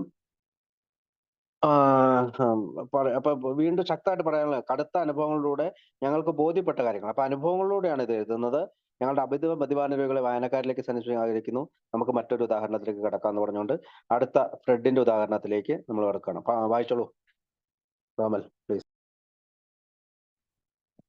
ഒരു പ്രശസ്തമായ അക്കൗണ്ടിംഗ് സ്ഥാപനത്തിലെ പാർട്ട്ണറാണ് ഫ്രെഡ്. അയാൾക്ക് നല്ല വരുമാനമുണ്ട്, പക്ഷേ വളരെ നല്ല ഒരു വീടുമുണ്ട്. അയാളുടെ വിവാഹ ജീവിതം സന്തുഷ്ടമാണ്. കൂടാതെ അയാൾ ഭാവിയിലെ വാഗ്ദാനങ്ങളായ കോളേജ് തലത്തിൽ പഠിക്കുന്ന കുട്ടികളുടെ അച്ഛനുമാണ്. വളരെ ആകർഷണീയമായ ഒരു വ്യക്തിത്വമാണ് അയാളുടേത്. അതുകൊണ്ട് തന്നെ അയാൾ മറ്റുള്ളവരുമായി വളരെ എളുപ്പത്തിൽ ചങ്ങാത്തത്തിലാവുന്നു. എവിടെയെങ്കിലും ഒരു വിജയശ്രീലാളിതനായ ഒരു ബിസിനസ്സുകാരനുണ്ടെങ്കിൽ അത് ഫ്രെഡ് അല്ലാതെ മറ്റാരുമല്ല. വളരെ സന്തുലിതമായ ഒരു വ്യക്തിത്വത്തിന്റെ ഉടമ. എന്നിട്ടും അയാൾ ഒരു അമിത മദ്യപാന രോഗിയാണ്. ഞങ്ങൾ ആദ്യമായി ഫ്രെഡിനെ കാണുന്നത് ഒരു വർഷം മുമ്പ് ഒരു ആശുപത്രിയിലാണ്. അവിടെ അയാൾ കഠിനമായ ഞരമ്പ് രോഗം ഭേദപ്പെടുത്തുവാൻ വേണ്ടി എത്തിയതായിരുന്നു. ഇത്തരത്തിലുള്ള അയാളുടെ ആദ്യത്തെ അനുഭവമായിരുന്നു അത്. അതുകൊണ്ട് തന്നെ അയാൾ വലിയൊരു ലജ്ജാലുവുമായിരുന്നു. ഒരു അമിത മദ്യപാന രോഗിയാണ് എന്ന് സമ്മതിക്കുന്നതിന് പകരം അയാൾ ഞങ്ങളോട് പറഞ്ഞത് തൻ്റെ ഞരമ്പുകൾക്ക് വിശ്രമം പകരാനാണ് ഞാനിവിടെ എത്തിയതെന്നാണ്. അയാൾ കരുതുന്നതിനേക്കാൾ വളരെ വഷളമായ സ്ഥിതിയാണ് അയാളുടേതെന്ന് ഡോക്ടർ അയാളെ അറിയിച്ചു. കുറെ നാളേക്ക് അയാൾ തൻ്റെ രോഗാവസ്ഥയെക്കുറിച്ച് വിഷാദമൂകനായിരുന്നു. കുടി പൂർണ്ണമായും ഉപേക്ഷിക്കുവാൻ അവസാനം അയാൾ തീരുമാനിച്ചു. താൻ എത്രമേൽ നല്ല സ്വഭാവമുള്ളവനാണെങ്കിലും എത്ര ഉറച്ച നിലപാടുള്ളവനാണെങ്കിലും തനിക്കൊരിക്കലും അതിന് കഴിഞ്ഞേക്കില്ല എന്ന ചിന്തയെ അയാൾക്കുണ്ടായിരുന്നില്ല. ഫ്രെഡ് ഒരിക്കലും താനൊരു അമിത മദ്യപാന രോഗിയാണെന്ന് വിശ്വസിക്കാൻ തയ്യാറല്ല. അതിലുപരി തൻ്റെ പ്രശ്നത്തിന് ആത്മീയമായ ഒരു പരിഹാരമുണ്ടെന്ന കാര്യം അംഗീകരിക്കാനേ അയാൾ ഒരുങ്ങിയില്ല. അമിത മദ്യപാന രോഗത്തെക്കുറിച്ച് ഞങ്ങൾക്കറിയാവുന്ന കാര്യങ്ങൾ ഞങ്ങൾ അയാളോട് പറഞ്ഞു. അയാൾ അതിൽ താല്പര്യം കാണിച്ചു എന്ന് മാത്രമല്ല, അതിൻ്റെതായ ചില ലക്ഷണങ്ങൾ തനിക്കുള്ളതായി അയാൾ തുറന്നു സമ്മതിക്കുകയും ചെയ്തു. പക്ഷേ തനിക്ക് ആ കാര്യത്തിൽ ഒന്നും ചെയ്യാൻ പറ്റുകയില്ല എന്ന കാര്യം അംഗീകരിക്കാൻ അയാൾക്ക് കഴിഞ്ഞില്ല. ഈ നാണം കെടുത്തുന്ന അനുഭവം, താൻ ആർജിച്ച അറിവും തൻ്റെ വരുംകാല ജീവിതത്തിൽ തന്നെ മദ്യമില്ലാത്ത അവസ്ഥയിൽ നിലനിർത്തും എന്ന കാര്യത്തിൽ അയാൾ ഉറച്ച മനസ്സുള്ളവനായിരുന്നു. സ്വയം നേടിയ അറിവ് അയാളെ ഉറപ്പുള്ളവനാക്കി. ഫ്രെഡ് ഫ്രെഡ് എന്ന് പറയുന്നത് ഹാരി ബി എന്ന് പറയുന്ന ന്യൂയോർക്കിലെ ജൂൺ 1938 സോബറായ ഒരാളാണ്. അദ്ദേഹത്തിന്റെ കഥ എ ഡിഫറെന്റ് സ്ലന്റ് എന്ന പേരിൽ ബിഗ് ബുക്കിലുണ്ട്. ഇതൊരു അവസാനത്തെ ഉദാഹരണമായിട്ടാണ് Bill W more about alcoholism, മദ്യാസക്തിയെ പറ്റിയുള്ള കൂടുതൽ കാര്യങ്ങളിലേക്ക് പറയുന്നത്. അതായത് ഒരു മനുഷ്യ ശക്തി, അതായത് സ്വന്തം ശക്തി കൊണ്ട് ആദ്യത്തെ കുടിയിൽ നിന്ന് പ്രതിരോധം തീർക്കാനായിട്ട് ശ്രമിക്കുന്ന ഒരാളെയായിട്ടാണ് ഫ്രെഡിനെ അവതരിപ്പിക്കുക. അപ്പോൾ അയാൾക്ക് പുറലോകം വെച്ച് നോക്കും, പുറലോകത്തെ ആളുകൾ വെച്ച് നോക്കുമ്പോൾ അയാൾ സ്റ്റേബിൾ ആണ്, ഒരു ബാലൻസ്ഡ് ആയ വ്യക്തിയാണ്. പക്ഷെ അയാൾക്ക് തന്നെയാണ് അയാൾ ഒരു ആൽക്കഹോളിക് ആണെന്ന്. അതായത് അയാൾക്കൊരു ആത്മീയ രോഗം ഉണ്ടെന്നോ അല്ലെങ്കിൽ ഒരു വ്യാധി ഉണ്ടെന്നൊക്കെ അദ്ദേഹം പറയാം. പക്ഷെ ലോകത്തിന്റെ കാഴ്ചപ്പാടിൽ അദ്ദേഹത്തിന് അങ്ങനെ ഒരു രോഗം ഉള്ളതായിട്ട് കാണുന്നില്ല. അപ്പൊ ഈ English book he had gone to recover from a bad cause of jitters. അതായത് ജിറ്റേഴ്സ് എന്ന് വെച്ചാൽ ഭയജഗതനായ പരിഭ്രമം കാട്ടുന്ന ഒരാളായിരുന്നു. അപ്പൊ ഈ ആൽക്കഹോളിക് ആണെന്ന് സമ്മതിക്കുന്നതിന് പോലും പലപ്പോഴും കുടിച്ചിരുന്നിരുന്നു. ഈ first so Fred about A year ago in A ഹോസ്പിറ്റലിൽ വെച്ചിട്ട്, ആശുപത്രിയിൽ വെച്ചിട്ടാണ് ആൽക്കഹോളിസം നമ്മുടെ ഡ്രങ്ക് സ്ക്വാഡ് അവരെ കാണുന്നത്. അദ്ദേഹത്തിന്റെ ആദ്യത്തെ കോളേജിൽ പഠിക്കുന്ന കുട്ടികളുടെ അച്ഛനുമാണ്. വളരെ ആകർഷമായ ഒരു വ്യക്തിത്വമാണ് അയാളുടേത്. അതുകൊണ്ട് തന്നെ അയാൾ മറ്റുള്ളവർ വളരെ എളുപ്പത്തിൽ ചങ്ങാത്തിലാവുന്നു. എവിടെയെങ്കിലും ഒരു വിജയശാല ബിസിനസ്, അപ്പൊ ബിസിനസ്സൊക്കെ അദ്ദേഹത്തിന് നല്ലതാണ്. എന്നാൽ അമിത മദ്യപാന രോഗിയാണെന്ന് അയാൾ സമ്മതിക്കുന്നുണ്ട്. അവിടെ ആശുപത്രിയിൽ കാണുമ്പോൾ ഞരമ്പ് രോഗം ഭേദപ്പെടുത്താൻ വേണ്ടി എത്തിയതായിരുന്നു. അതായത് അദ്ദേഹം മദ്യാസക്തരായിട്ടുള്ള, അല്ലെങ്കിൽ നമ്മളോട് പറഞ്ഞ അദ്ദേഹത്തിന് എന്തോ പ്രശ്നമുണ്ട്, ഒരു ഭയമുണ്ട്, പെട്ടെന്ന് ഒരു പരിഭ്രമം കാണിക്കുന്നുണ്ട്, അതുകൊണ്ടാണ് അവിടെ അഡ്മിറ്റ് ആയെന്നൊക്കെയാണ്. അപ്പോൾ തന്റെ ഞരമ്പുകൾക്കും വിശ്രമം പകരാൻ താൻ അവിടെ എത്തിയെന്നാണ്. അപ്പൊ യാഥാർത്ഥ്യത്തിൽ നിന്ന് മറച്ചു വെച്ചുകൊണ്ട് അദ്ദേഹം പറഞ്ഞു എന്നതാണ്, എനിക്ക് പ്രശ്നമുള്ളത് എന്റെ ഞരമ്പിനാണ്, നെർവസിന് പ്രശ്നമാണ്, അതുകൊണ്ടാണ്. അയാൾക്കാർക്ക് വളരെ വഷളായ സ്ഥിതിയാണ് ഡോക്ടർ അയാളെ അറിയിച്ചു. അപ്പൊ ഡോക്ടർ അവിടെ വന്നപ്പോൾ പറഞ്ഞു, നിന്റെ സ്ഥിതി വളരെ മോശമാണ്. കുറെ നാളത്തേക്ക് അയാൾ തന്റെ രോഗാവസ്ഥയെക്കുറിച്ച് വിഷാദമുഖനായി. കുടി പൂർണ്ണമായി ഉപേക്ഷിക്കാൻ അവസാനം അയാൾ തീരുമാനിച്ചു. ഞാൻ ഇത്രമേൽ നല്ല സ്വഭാവമുള്ള ഉറച്ച നിലപാടുള്ള താല്പര്യം കഴിഞ്ഞേക്കില്ല എന്ന ചിന്തയെ അയാൾക്കുണ്ടായിരുന്നില്ല. അതായത് സെൽഫ് നോളജ്, സ്വന്തമായിട്ടുള്ള ഒരു അറിവില് അദ്ദേഹം ഇത് ഫിക്സ് ചെയ്യാൻ പറ്റും, മദ്യാസക്തി ഫിക്സ് ചെയ്യാൻ പറ്റും. എനിക്കുണ്ടായ നാണക്കേട്, അപമാനം, അവഹേളനം ഇതൊക്കെ ഞാൻ ഓർക്കും. അതുപോലെ തന്നെ ഈ അയക്കാരൊക്കെ പറഞ്ഞ പല കാര്യങ്ങളൊക്കെ കുറച്ചൊക്കെ അവൻ ചെയ്തിരിക്കും. അപ്പൊ ഇവിടെ മെന്റൽ പവർ, അതായത് വിൽ പവർ, ഇച്ഛാശക്തി, അത് അവനെ സുരക്ഷിതാക്കുന്നതാണ് അവൻ വിചാരിച്ചിരുന്നത്. ഇത്തരം ഒരു മാനസിക ഫ്രെയിമിൽ നിന്നുകൊണ്ടാണ് അവൻ അടുത്ത ഇതിലേക്ക് പോകുന്നത്. ആത്മീയമായ ഒരു പരിഹരണ കാര്യം എനിക്ക് അയാൾക്കറിയില്ല. അമിത മദ്യപാനത്തെ കുറിച്ച് അയാൾക്കറിയാവുന്ന കാര്യങ്ങൾ ഞങ്ങൾ അയാളോട് പറഞ്ഞു. അപ്പൊ സ്റ്റെപ്പ് 1 അവിടെ പറഞ്ഞിട്ടുണ്ട്, മദ്യാസക്തിയെ പറ്റി പറയുന്നുണ്ട്. അയാൾ അതിൽ താല്പര്യം കാണിച്ചു എന്ന് മാത്രമല്ല, അതിനെ ചില ലക്ഷണങ്ങൾ തനിക്കുള്ളത് അയാൾ സമ്മതിക്കും. സ്റ്റെപ്പ് 1 അദ്ദേഹം സമ്മതിച്ചു. പക്ഷെ തനിക്ക് ആ കാര്യങ്ങൾ ഒന്നും ചെയ്യാൻ പറ്റുകയില്ല എന്ന കാര്യം അംഗീകരിക്കാൻ അയാൾക്ക് കഴിഞ്ഞില്ല. ഈ നാണം കിടന്ന അനുഭവം താൻ ആർജിച്ചടങ്ങും തന്റെ വരും കാല ജീവിതത്തിൽ തന്നെ മദ്യമില്ലാത്ത അവസ്ഥ നിലനിർത്തുമെന്ന കാര്യത്തിൽ അയാൾ ഉറച്ച മനസ്സ്, സ്വയം നേടിയ അറിവ് അയാളെ ഉറപ്പുള്ളവനാക്കി. അപ്പൊ അതായത് മദ്യാസക്തിയിൽ നിന്ന് എനിക്ക് മാറാനായിട്ട് എന്റെ വിൽ പവർ ഉപയോഗിക്കാം എന്നുള്ള ഒരു ആശയത്തിലാണ് അത് മുന്നോട്ട് പോയത്. അപ്പം അടുത്തത് പറയുന്നത്, ഈ ഒരു മാനസിക ഫ്രെയിം വെച്ചിട്ടാണ് അദ്ദേഹം നടക്കുന്നത്. അപ്പൊ കുറെ കാലത്തേക്ക് നമ്മൾ ഫ്രെഡിനെ കുറിച്ച് ഒന്നും കേട്ടില്ല. അപ്പൊ ഫ്രെഡിനെ പറ്റി നമ്മൾ എവിടെയാണെന്നോ എന്താണെന്നോ നമുക്കറിയില്ല. അപ്പൊ നമ്മൾ പലപ്പോഴും എയുടെ റൂമിൽ വന്നതിന് ശേഷം തിരിച്ചു പോകുന്ന പലരും പിന്നീട് കാണുന്നില്ല. അപ്പൊ അവരെല്ലാം ഈ ഫ്രെയിം വെച്ചിട്ടായിരിക്കും പുറത്തേക്ക് പോവുക. ഈ മെന്റൽ ഫ്രെയിം, അതായത് എന്റെ മനസ്സിൽ എനിക്ക് കേട്ടിട്ടുള്ള അറിവ് വെച്ചിട്ട് ഞാൻ കൂടി നടത്താൻ കഴിയും. പിന്നീട് അയാൾ വീണ്ടും ആശുപത്രിയിൽ ഒരു ദിവസം ഞങ്ങൾ അറിഞ്ഞു, ഇത്തവണ അയാൾ ആകെ പരവശനായിരുന്നു. അപ്പൊ രണ്ടാമതും വീണ്ടും നമ്മുടെ ആൽക്കഹോളിക് ആയിട്ടുള്ള അംഗങ്ങൾ പോയി കാണണം. വളരെ വൈകാതെ ഞങ്ങളെ കാണാൻ അവൻ ഉത്കണ്ഠയുണ്ടെന്ന് അയാൾ സൂചിപ്പിച്ചു. അയാൾ പറഞ്ഞ കഥ ഒരു ഗുണപാഠമാണ്, ഒരു ഗുണപാഠം. കുടി പൂർണ്ണമായി നിർത്തേണ്ടതുണ്ടെന്ന് ശരിക്കും ബോധ്യപ്പെട്ട ഒരാളായി അയാൾ മാറിയിട്ടുണ്ടായിരുന്നു. കുടി തുടരണോ എന്ന കാര്യത്തെക്കുറിച്ച് അയാൾക്കൊരു ന്യായീകരണവുമില്ലായിരുന്നു. മറ്റെല്ലാ കാര്യങ്ങളിലും കൃത്യമായ ഉൾക്കാഴ്ചയും തീരുമാനമെടുക്കുന്ന കഴിവുണ്ടായിരുന്നിട്ട് പോലും മദ്യത്തിന്റെ കാര്യത്തിൽ തറ പറ്റിയതായിട്ട് അയാൾ സമ്മതിച്ചു. അപ്പോൾ അദ്ദേഹം ഈ തവണ ആശുപത്രി പ്രവേശിപ്പിക്കപ്പെട്ടപ്പോ എനിക്ക് ഫസ്റ്റ് ഡ്രിങ്കിൽ നിന്ന് മാറി നിൽക്കണമെന്നോ അല്ലെങ്കിൽ കൂടി തുടരാൻ സാധിക്കില്ല എന്നും പറ്റി തറ പറ്റി തന്റെ ഡിനയിലെല്ലാം മാറ്റി വെച്ചുകൊണ്ട് അദ്ദേഹം വന്നതായിട്ടാണ് അവിടെ വിരിക്കുക. അടുത്ത് വായിക്കാവോ? അയാൾ തന്നെ അതിനെക്കുറിച്ച് പറയുന്നത് കേൾക്കൂ അവിടെ മുതൽ.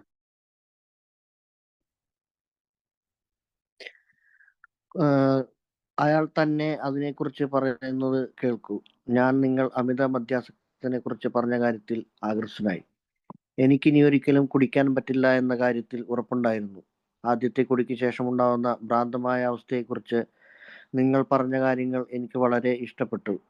പക്ഷേ മദ്യത്തെക്കുറിച്ച് വളരെയേറെ പഠിച്ചു കഴിഞ്ഞിട്ടുള്ള എനിക്ക് അങ്ങനെയാണെന്ന് എൻ്റെ ജീവിതത്തിൽ സംഭവിക്കില്ല എന്ന് പരിപൂർണ ബോധ്യമായിട്ടുണ്ടായിരുന്നു. നിങ്ങളിൽ പലരെയും പോലെ അത്രയേറെ വലിയ നിലയിലുള്ള കുടിയനല്ല ഞാനെന്നും ഞാൻ എൻ്റെ മറ്റു പ്രശ്നങ്ങളിൽ മുഴുകി കുടിക്കാതിരിക്കുമെന്നും ഞാൻ യുക്തിയുക്തമായി കരുതി. അതുകൊണ്ട് തന്നെ നിങ്ങൾ പരാജയപ്പെട്ടിടത്ത് ഞാൻ വിജയിക്കുമെന്ന് ദൃഢമായി വിശ്വസിച്ചു. ആത്മവിശ്വാസമുള്ളവനായി ഇരിക്കാൻ ധാരാളം കാരണങ്ങൾ ഉള്ളതായി എനിക്ക് തോന്നി. മദ്യം കഴിക്കാതിരിക്കുന്നതിന് എൻ്റെ മനഃശക്തി ഉപയോഗിക്കുകയും മദ്യത്തിനെതിരെ ജാഗ്രത പുലർത്തുകയും ചെയ്താൽ മതിയെന്നായിരുന്നു എൻ്റെ ധാരണ. ഈ മാനസികാവസ്ഥയോടുകൂടി ഞാൻ എൻ്റെ ബിസിനസ് കാര്യങ്ങളിൽ മുഴുകി. കുറെ നാളേക്കെല്ലാം ഭംഗിയായി നടന്നു.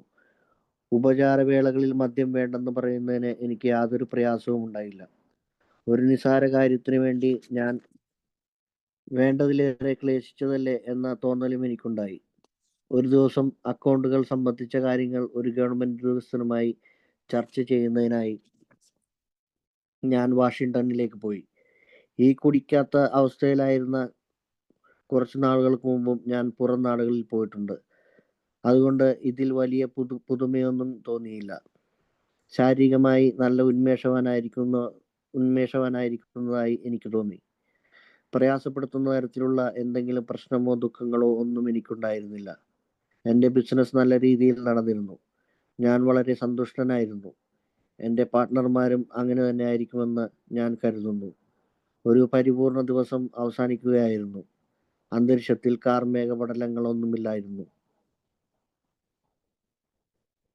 ഓക്കെ, അപ്പൊ ആദ്യത്തെ പാരഗ്രാഫിൽ പറയുന്നത് ഈ അമിത മദ്യപാസത്തിനെ കുറിച്ച് ഡ്രങ്ക് സ്ക്വാഡായിട്ടുള്ള നമ്മുടെ ആളുകൾ പറഞ്ഞു കൊടുത്തതെല്ലാം അദ്ദേഹത്തിന് മനസ്സിലായി. അയാളെ കാണാൻ പോയ ആൾക്കാരും മനസ്സിലായി. ആദ്യത്തെ കുടിക്ക് ശേഷം ഉണ്ടായ ഭ്രാന്തമായ അവസ്ഥയെ പറ്റി അദ്ദേഹത്തിന് മനസ്സിലായി. അദ്ദേഹത്തിന് ഇഷ്ടപ്പെടുകയും ചെയ്തു. അത് അങ്ങനെ അദ്ദേഹത്തിന് പൂർണ്ണമായിട്ട് ബോധ്യപ്പെടുകയും ചെയ്തു. പക്ഷെ എന്നാലും അദ്ദേഹത്തിന്റെ ഉള്ളിൽ തന്നെ വലിയ നിലയിലുള്ള കുടിയനല്ല, ഈ ഡ്രങ്ക് സ്ക്വാഡിനെ പോലെ വലിയ നിലയിലുള്ള കുടിയനല്ല എന്നുള്ളൊരു ബോധ്യം എന്നും ഞാൻ എൻ്റെ മറ്റു പ്രശ്നങ്ങൾ മുഴുകി കുടിക്കാതിരിക്കുമെന്നും ഞാൻ യുക്തിയുക്തമായി കരുതി. അതായത് ജോലിക്ക് പോകും, പൂർണ്ണമായിട്ട് ജോലി എടുക്കുന്നു, എപ്പോഴും ഷിഫ്റ്റ് എടുക്കുന്നു, നൈറ്റ് ഷിഫ്റ്റിന് പോകുന്നു. എൻ്റെ അടുത്തൊരു മെമ്പർ വന്നിട്ട് അവൻ നൂൺ ഷോയ്ക്ക് പോകും, മാറ്റിനിക്ക് പോകും, ഫസ്റ്റ് ഷോയ്ക്ക് പോകും, സെക്കൻഡ് ഷോയ്ക്ക് പോകും. എന്നിട്ട് വീടിന്റെ പുറകിലുള്ള പറമ്പിൽ കൂടെ വീട്ടിൽ വന്ന് കയറും. ഇങ്ങനെയുള്ള മാർഗങ്ങൾ ഉപയോഗിക്കുന്ന അനേകം പേരുണ്ട്. അപ്പൊ ഇതെല്ലാം സെൽഫ് നോളജ് ആണ്. അപ്പൊ ഇതിനകത്ത് സ്വയം അറിവെന്ന് പറയും. അപ്പൊ അങ്ങനെയുള്ള ആ ഒരു ആത്മവിശ്വാസമുള്ള, അങ്ങനെ ധാരാളം കാരണങ്ങൾ അവന് ഈ ആത്മവിശ്വാസം വരാനുണ്ട്. മദ്യം കഴിക്കാതിരിക്കുന്നത് എൻ്റെ മനഃശക്തി ഉപയോഗിക്കും, മദ്യത്തിനെതിരെ ജാഗ്രത ചെയ്താൽ മതി എന്നായിരുന്നു എൻ്റെ ധാരണ. ഒരു ജാഗ്രത പുലർത്തിയാൽ മതി, അല്ലെങ്കിൽ എൻ്റെ മനഃശക്തി ഉപയോഗിച്ചുകൊണ്ട് എനിക്ക് നിർത്താൻ കഴിയും. അവിടെയും ഒരു ആത്മീയ പരിഹാരം സ്വീകരിക്കാനല്ല അവൻ ശ്രമിച്ചത്. സെൽഫ് നോളജിലൂടെ ഇത് ഫിക്സ് ചെയ്യുക, അല്ലെങ്കിൽ എനിക്ക് നാണക്കേട്, അപമാനം, അവഹേളനം ഉണ്ടായ പല കാര്യങ്ങൾ ഓർത്തുകൊണ്ട് ഞാൻ ഫിക്സ് ചെയ്യുക. ആ മാനസിക ഫ്രെയിമിലാണ് അവൻ ഇരിക്കുന്നതെന്ന് ഞാൻ ആദ്യമേ പറഞ്ഞു. പക്ഷെ ആൽക്കഹോളിക്കിലെ അംഗങ്ങൾ പറഞ്ഞു അവനോട് ഒരു സ്പ്രീ എന്നാണ്, അതായത് മദ്യം കഴിച്ചു കഴിയുമ്പോഴുണ്ടാകുന്ന ഒരു ഉല്ലസിക്കല്, ആഹ്ലാദം, ഇതൊക്കെ എപ്പോഴും കടന്നു വരാൻ സാധ്യതയുണ്ടെന്നൊക്കെ പറയുന്നത് അവൻ വിശ്വസിക്കുകയും ചെയ്യുന്നുണ്ട്. ഞാൻ എൻ്റെ ബിസിനസ് കാര്യങ്ങളിൽ മുഴുകി കുറെ നാളെങ്കിലും ഭംഗിയായി നടന്നു. ഉപചാരവേളകളിൽ വേണ്ടെന്ന് പറയുന്നതിൽ എനിക്ക് യാതൊരു പ്രയാസവും ഉണ്ടായില്ല. അപ്പൊ പലപ്പോഴും അവന് പല പാർട്ടിക്കൊക്കെ പോകുമ്പോഴും നോ പറയാനായിട്ടുള്ള കഴിവ് അവനുണ്ട്. ഈ ഒരു നിസ്സാര കാര്യത്തിന് വേണ്ടി ഞാൻ വേണ്ടതിലധികം ക്ലേശിച്ചില്ലേ എന്ന തോന്നൽ എനിക്കുണ്ടായി. ആം, ഒരു ദിവസം അക്കൗണ്ടുകൾ സംബന്ധിച്ച കാര്യങ്ങൾ ഗവൺമെന്റ് ഒരു ദിവസം ചർച്ച ചെയ്യുന്നതിനായി ഞാൻ വാഷിംഗ്ടണിലേക്ക് പോയി. അപ്പൊ അദ്ദേഹത്തിന്റെ മൈൻഡ് എന്താണ്? മെന്റൽ അത് വിൽ പവർ കൊണ്ട്, ഉം, എന്റെ എനിക്കുണ്ടായ സെൽഫ് നോളജ് കൊണ്ട്, സ്വയം അറിവ് കൊണ്ട്, മദ്യാസക്തിയെ കുറിച്ചും ആൽക്കോളിസ് അനോമസിലെ, അന്ന് ആൽക്കോളിസ് അനോമസ് എന്ന് പറയാൻ, അതിനുശേഷമാണ് ആൽക്കോളിസ് പേര് വന്നത്. എന്നാലും ഡ്രങ്ക് സ്ക്വാഡ് എന്ന് ഞാൻ വിളിക്കുന്നത് വെച്ചാൽ മദ്യപന്മാരുടെ ഒരു കൂട്ടമാണ് ഇയാളെ കാണുമ്പോൾ. അവർ പറഞ്ഞു കൊടുത്ത കഥകളൊക്കെ വെച്ചിട്ട് എനിക്ക് കഴിയും എന്നുള്ളൊരു വിചാരം, ഒരു പ്രതിരോധം സ്വീകരിക്കാൻ കഴിയും, ഞാൻ ആ ആദ്യത്തെ കുടിയിൽ നിന്ന് രക്ഷപ്പെടാൻ കഴിയും എന്നുള്ള ഒരു വിചാരം അദ്ദേഹത്തിന് ഉണ്ടായി എന്നുള്ളതാണ്. അപ്പോൾ വാഷിംഗ്ടണിലേക്ക് പോയി. കുടിക്കാത്ത അവസ്ഥയിൽ കുറച്ച് നാൾക്ക് ശേഷം ഞാൻ പുറം നാടുകളിൽ പോയിട്ടുണ്ട്. അപ്പൊ അതിനു മുമ്പ് അവൻ പോയിട്ടുണ്ട്, പലപ്പോഴും പോയിട്ടുണ്ട്. അതുകൊണ്ട് ഇതിൽ വലിയ പുതുമയൊന്നും തോന്നിയില്ല. അപ്പൊ വാഷിംഗ്ടണിലേക്കുള്ള യാത്രയും വലിയ പുതുമയൊന്നുമില്ല. പ്രയാസപ്പെടുന്ന തരത്തിലുള്ള എന്തെങ്കിലും പ്രശ്നമോ ദുഃഖങ്ങളോ ഒന്നും ഉണ്ടായില്ല. എന്റെ ബിസിനസ് നല്ല രീതിയിൽ തുടർന്ന് ഞാൻ വളരെ സന്തോഷനായ, എന്റെ പാർട്ട്ണർമാർ അങ്ങനെ തന്നെ ആയിരിക്കും ഞാൻ കരുതുന്നു. അപ്പൊ അദ്ദേഹത്തിന്റെ പാർട്ട്ണർമാരും നല്ല സന്തോഷത്തിലാണ്.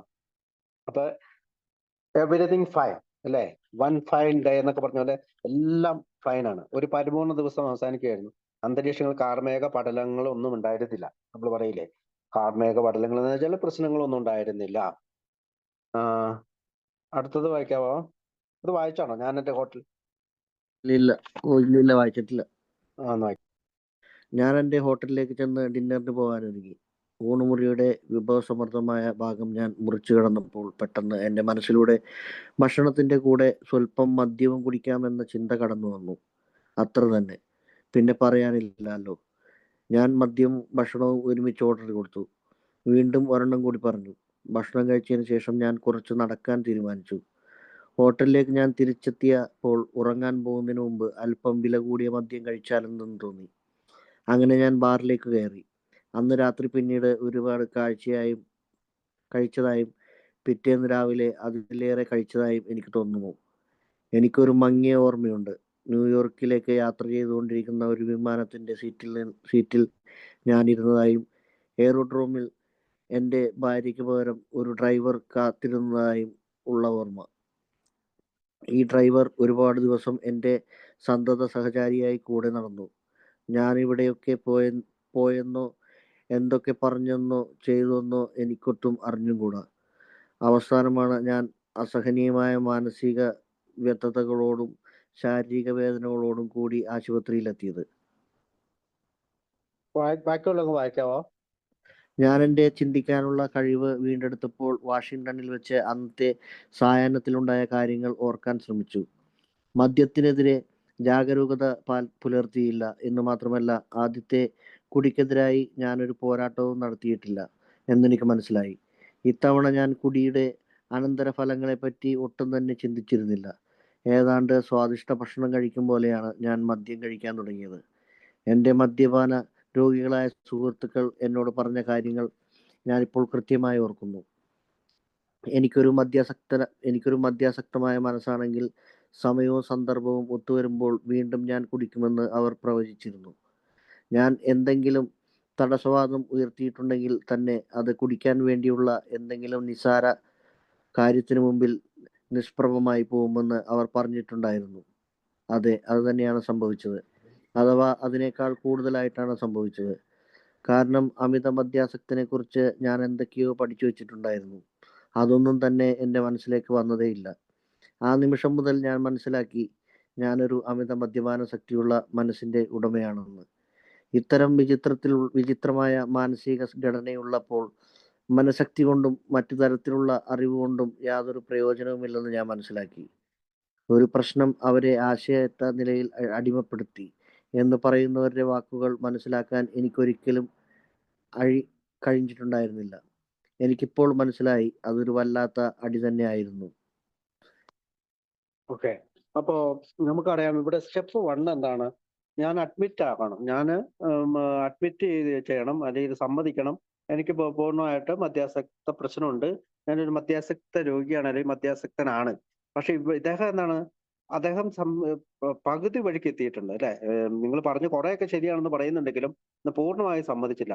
അപ്പോ പഴയ ഒരു ഹ്യൂമിലിയേറ്റിംഗ് എക്സ്പീരിയൻസ്, അതായത് അപമാനകരമായിട്ടുള്ള പഴയ കാര്യങ്ങൾ ഓർത്തുകൊണ്ട്, അനുഭവങ്ങൾ ഓർത്തുകൊണ്ടും സ്വന്തം ഇച്ഛാശക്തി കൊണ്ട് കുടി നിർത്താൻ സാധിക്കുമെന്ന് പറയുന്ന അദ്ദേഹമാണ് ഈ വാഷിങ്ടണിലേക്ക് പോകുന്നത്. അതിനു മുമ്പ് അദ്ദേഹം പലപ്പോഴും പോയിട്ടുണ്ട്. അപ്പോൾ ഒരുപക്ഷെ അദ്ദേഹത്തിന് RID factor, restless irritable discontent ആയിട്ടുള്ള എന്തെങ്കിലും കാര്യങ്ങളൊക്കെ ഉണ്ടായിരിക്കാം. എന്തെങ്കിലും ബിസിനസ് ആവശ്യങ്ങൾക്ക് വേണ്ടി പോയപ്പോൾ അങ്ങനെ ഉണ്ടാകാം. അപ്പോൾ നമുക്കറിയാം, മദ്യത്തിന്റെ ഡെഫിനേഷൻ എന്ന് പറയുന്നത് കണ്ണിങ്, ഫവളിങ്, പവർഫുൾ ആണ്. അതിശക്തനും ചിന്താക്കുഴപ്പം ഉണ്ടാക്കുന്നവനും സൂത്രശാലിയുമായിട്ടുള്ള മദ്യമാണ്. പിന്നെ അപ്പം വേണേലും നമ്മളിലേക്ക് നുഴഞ്ഞു കയറും. അതിനൊരു ഉദാഹരണമാണ് ഈ ഫ്രെഡിന്റെ കഥ. പ്രത്യേകിച്ച് ഹോട്ടലിലേക്ക് ചെന്നിട്ട് ഡിന്നറിന് ഓർഡർ ചെയ്യുന്നു. ഊണുമുറിയുടെ വിഭവസമൃദ്ധമായ ഭാവം, അല്ലെങ്കിൽ റെസ്റ്റോറന്റ് പാസ് ചെയ്ത് പോയപ്പോ അദ്ദേഹത്തിന് തോന്നി ഒന്ന് കുടിച്ചു നോക്കാം, അത്ര തന്നെ. പിന്നെ പറയണ്ടല്ലോ, ഞാൻ മദ്യവും ഭക്ഷണവും ഒരുമിച്ച് ഓർഡർ ചെയ്തു, ഒരെണ്ണം കൂടി പറഞ്ഞു. അപ്പൊ നമുക്ക് ആ സ്പ്രീയിലേക്ക് എത്തി. ഒരെണ്ണം രണ്ടാമത്തേലേക്ക് കൊടുത്തു, രണ്ടാമത്തേത് മൂന്നാമത്തേതിന് തിരി കൊടുത്തു, മൂന്നാമത്തേത് നാലാമത്തേത് പ്രേരിപ്പിച്ചു, നാലാമത്തേത് അഞ്ചാമത്തേതിന് പ്രലോഭിപ്പിച്ചു, അഞ്ചാമത്തേത് ആറാമത്തേതിലേക്ക് പെട്ടെന്ന് അപകടകരമായ രീതിയിൽ അദ്ദേഹം എത്തുക. അങ്ങനെ അപ്പൊ ആ ക്രേവിങ് ആൽക്കഹോളിക്കിന് വരുന്നുള്ളൂ ആണ്. അപ്പൊ പിന്നീട് ഹോട്ടലിലേക്ക് തിരിച്ചു പോകുമ്പോൾ അദ്ദേഹം പിന്നീട് ആഗ്രഹിക്കുന്ന ഒരു വില കൂടിയ മദ്യം കഴിക്കാന്നാണ്. അങ്ങനെ ഞാൻ ബാറിൽ വീണ്ടും കയറി. അങ്ങനെ ആ രാത്രി മുഴുവൻ അദ്ദേഹം കഴിച്ചാണ്. പിറ്റേന്ന് രാവിലെ അതിൽ കഴിച്ചാൽ തോന്നുന്നു. എനിക്കൊരു മയങ്ങിയ ഓർമ്മയുള്ളൂ. അപ്പൊ അദ്ദേഹം വാഷിങ്ടണിൽ ന്യൂയോർക്കിൽ യാത്ര ചെയ്തുകൊണ്ടിരുന്ന വിമാനത്തിന്റെ സീറ്റിൽ ഞാനിരുന്നതായും എയറോ റൂമിൽ എന്റെ ഭാര്യയ്ക്ക് ഒരു ഡ്രൈവർ കാത്തിരുന്നതായും ഉള്ള ഓർമ്മ. അതായത് എയർപോർട്ടിൽ ഡ്രൈവർ, ഈ ഡ്രൈവർ അദ്ദേഹത്തിന് സന്തത സഹചാരിയായി. അപ്പൊ അവിടെ എന്നതാ ബ്ലാക്ക് ഔട്ട്സ് അല്ലെ, ബ്ലാക്ക് ഔട്ടായി അദ്ദേഹത്തിന്. ബ്ലാക്ക് ഔട്ടായി എന്നുള്ളതിന്റെ ഒരു കാര്യത്തിലാണ് ഈ ഒരു ഓർമ്മ എന്ന് പറയുന്നത്. ഞാൻ എവിടേക്ക് പോയി എന്തൊക്കെ പറഞ്ഞതെന്ന് ചെയ്തു നടന്നതിലൂടെ അവസാനമാണ് ഞാൻ അസഹനമായ മാനസികതയോട് ശാരീരികതയോട് ആശുപത്രിയിൽ എത്തിയത്. അപ്പൊ വീണ്ടും അദ്ദേഹം ആശുപത്രിയിലെത്തി. അപ്പൊ ബ്ലാക്ക് ഔട്ട് ഡ്രിങ്കിങ് ആണത്. ഈ മനുഷ്യന് പിന്നീട് ഞാൻ എന്റെ ചിന്തിക്കാനുള്ള കഴിവ് കണ്ടെടുത്തപ്പോൾ പക്ഷേ അന്നത്തെ സായാഹ്നത്തിനുടെ കാര്യങ്ങൾ ഓർക്കാൻ ശ്രമിക്കുന്നുണ്ട്.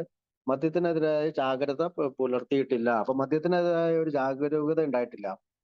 ആദ്യത്തെ കുടിക്കെതിരായിട്ട് ഒരു പോരാട്ടവും അദ്ദേഹം നടത്തിയിട്ടില്ല. അനന്തര ഫലങ്ങളെ പറ്റി ഒട്ടും ചിന്തിച്ചില്ല. സ്വാദിഷ്ടമായ ഭക്ഷണം കഴിക്കുന്ന പോലെയാണ് അദ്ദേഹം മദ്യം കഴിച്ചത്. അപ്പോ ഒരു എനിക്കൊരു മദ്യാസക്ത മനസ്സാണെങ്കിൽ, അതായത് ഒരു ആൽക്കഹോളിക് മൈൻഡ്, നമുക്കറിയാം ആൽക്കഹോളിക് മൈൻഡാണ് നമുക്കുള്ളതെങ്കിൽ, അത് പെട്ടെന്ന് വന്നതല്ല, ദീർഘകാലത്തെ കുടിക്ക് ശേഷം അങ്ങനെ വരുന്നതെങ്കിൽ അദ്ദേഹത്തിന് സംഹൗ സം ഡേ എന്നൊക്കെയാണ് അല്ലെ, എങ്ങനെയെങ്കിലും എവിടെയെങ്കിലും വെച്ച് നമ്മൾ വീണ്ടും കുടിക്കും എന്നുള്ള ഒരു ആശയത്തിലാണ് അത് പറയാ. അപ്പൊ അമിത മദ്യപാനാസക്തിയുടെ മനസ്സിന്റെ ഉടമയാണ് ആൽക്കഹോളിക് ആയിട്ടുള്ള ആള്. അപ്പൊ വിചിത്രമായ മാനസികഘടനയുടെ മനഃശക്തിക്കും മറ്റൊരു തരത്തിലുള്ള അറിവ് കൊണ്ടും യാതൊരു പ്രയോജനവും, അപ്പൊ വിൽ പവർ കൊണ്ടും സെൽഫ് നോളജ് കൊണ്ടും കൂടെ പ്രയോജനമില്ല അപ്പൊ എന്നാണ് പറയാ. അപ്പൊ അടുത്ത് വായിക്കാവോ? ആൽക്കഹോളിക് അനോണിമസിന്റെ രണ്ടംഗങ്ങൾ എന്നെ കാണാൻ വന്നു. അവരാദ്യം പരസ്പരം കണ്ണിറുക്കി. അതെനിക്കൊട്ടും ഇഷ്ടമായില്ല. ഞാനൊരു അമിത മദ്യപാന രോഗിയാണെന്നും ഞാൻ ശരിക്കും അടിപറ്റി എന്നും സമ്മതിക്കുന്നുണ്ടോ എന്നവർ എന്നോട് ചോദിച്ചു. ആ രണ്ട് കാര്യങ്ങളും എനിക്ക് സമ്മതിച്ചു കൊടുക്കേണ്ടതായി വന്നു. അവർ എൻ്റെ മുമ്പിലേക്ക് ഒരുപാട് ഉദാഹരണങ്ങൾ നിരത്തിവെച്ചു. ഞാൻ വാഷിങ്ടണിൽ കാണിച്ചതുപോലുള്ള മനഃശക്തി അങ്ങേയറ്റം ആശയറ്റ തരത്തിലുള്ള ഒന്നായിരുന്നു എന്ന് തെളിയിക്കലായിരുന്നു അവരുടെ ലക്ഷ്യം. അവരുടെ അനുഭവത്തിലുള്ള അമിത മദ്യപാന രോഗികളുടെ ഡസൻ കണക്കിന് ഉദാഹരണങ്ങൾ എൻ്റെ മുമ്പിൽ നിരത്തിവെച്ചു. എനിക്കൊറ്റയ്ക്ക് ഈ പ്രശ്നം കൈകാര്യം ചെയ്യാം എന്നുള്ള അവസാനത്തെ പ്രത്യാശയും അവരുടെ വിശദീകരണങ്ങൾ കേട്ടപ്പോൾ എന്നിൽ നിന്നും പകർന്നു. പിന്നീട് അവർ ഈ പ്രശ്നത്തോടുള്ള അന്തിമമായ സമീപനത്തെക്കുറിച്ചും പ്രവർത്തന പരിപാടികളെക്കുറിച്ചും എനിക്ക് വിവരിച്ചു തന്നു. ഈ പരിപാടികളാകട്ടെ അവരിൽ നൂറുകണക്കിന് ആളുകൾ വിജയകരമായി പിന്തുടർന്നിട്ടുള്ളവയായിരുന്നു. ഒരു സാധാരണ മതവിശ്വാസി മാത്രമായിരുന്ന എനിക്ക് അവരുടെ പരിപാടികൾ ബുദ്ധിപരമായി ഉൾക്കൊള്ളുവാൻ ബുദ്ധിമുട്ടുള്ളവായിരുന്നില്ല.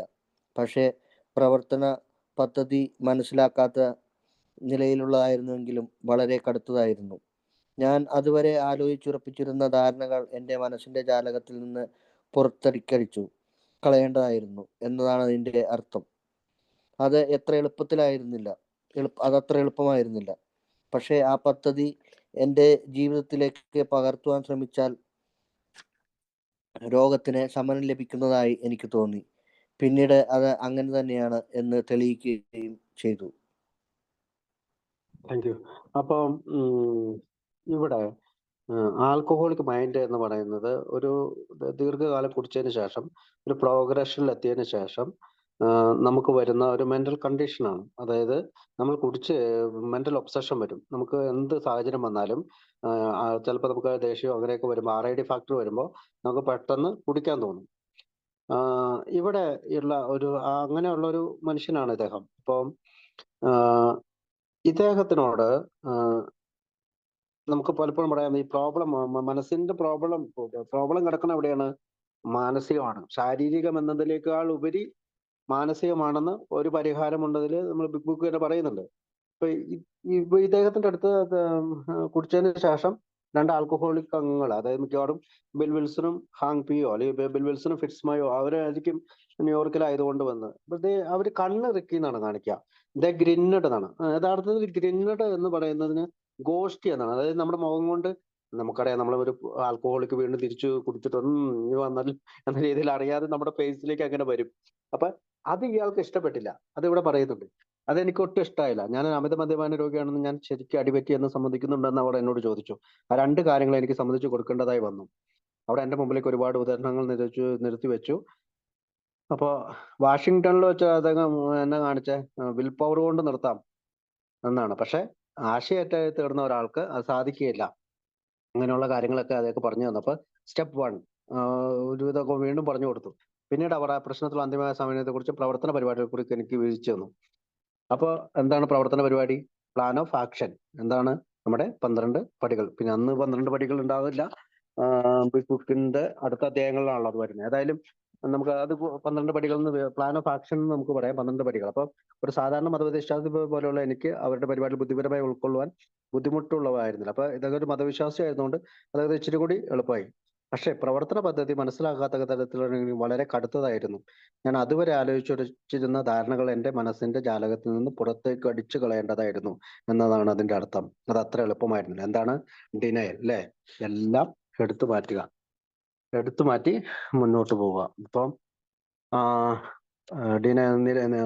നിഷേധം മാറ്റുക. പക്ഷെ ആ പദ്ധതി എന്റെ ജീവിതത്തിലേക്ക് പകർത്താൻ ശ്രമിച്ചാൽ രോഗത്തിന് ശമനം ലഭിക്കുന്ന എനിക്ക് പിന്നീട് അത് അങ്ങനെ തന്നെയാണെന്ന് തെളിയിക്കുകയും ചെയ്തു. അപ്പൊ അടുത്ത് വായിക്കാവോ?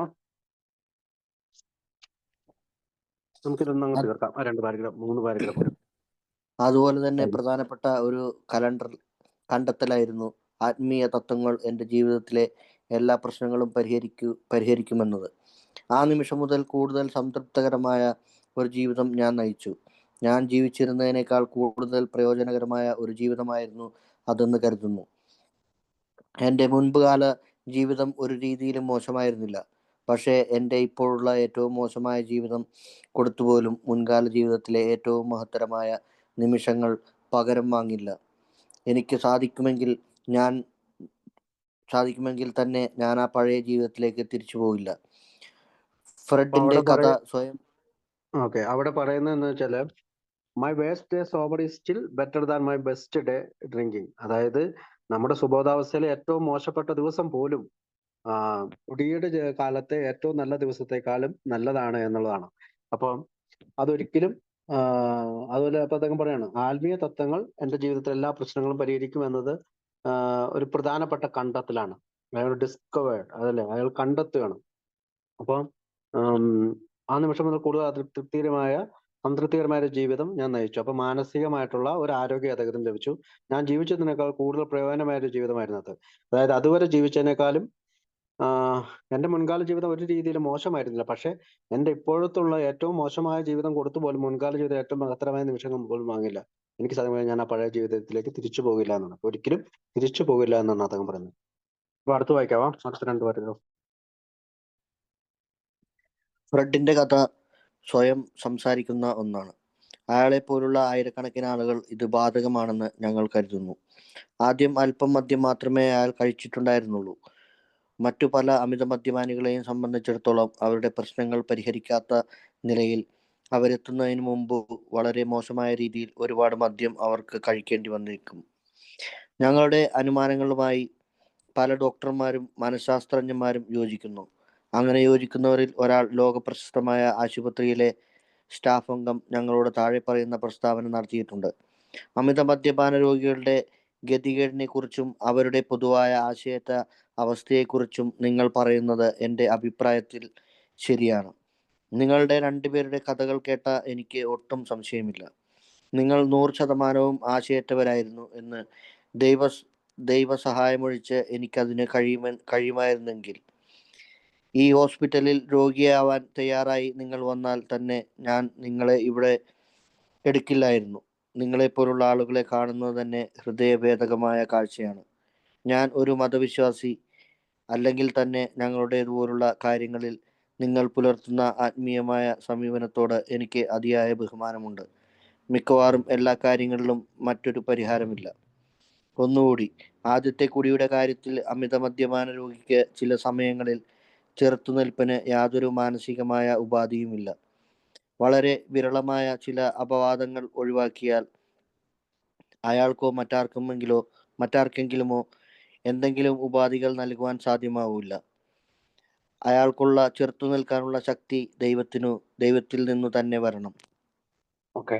അപ്പൊ ഫ്രെഡിന്റെ കഥ മൊത്തത്തിൽ പറയുന്നതെന്ന് വെച്ചാല് മെന്റൽ ഒബ്സഷനോ വിൽ പവർ കൊണ്ടോ സ്വയം അറിവ് കൊണ്ടോ മദ്യത്തിൽ നിന്ന് മാറി നിൽക്കാൻ സാധിക്കുകയില്ല എന്ന് പറഞ്ഞുകൊണ്ട് ഫ്രെഡിനോട് രണ്ടാമത് തിരിച്ചു വന്നപ്പോ എന്താണ് പറഞ്ഞത്?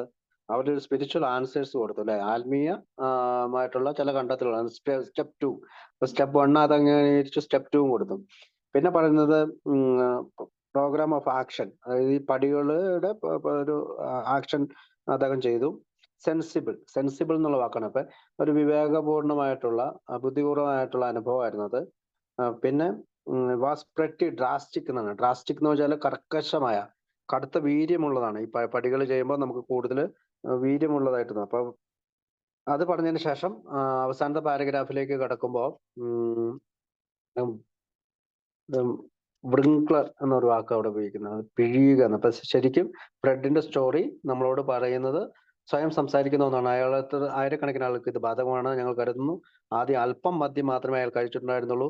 മറ്റു പല അമിത മദ്യപാനികളെ സംബന്ധിച്ചിടത്തോളം അവരുടെ പ്രശ്നങ്ങൾ പരിഹരിക്കത്തക്ക രീതിയിൽ അവരെത്തുന്നതിന് മുമ്പ് തന്നെ വളരെ മോശമായ രീതിയിൽ ഒരുപാട് മദ്യം അവർക്ക് കഴിക്കേണ്ടി വന്നേക്കും.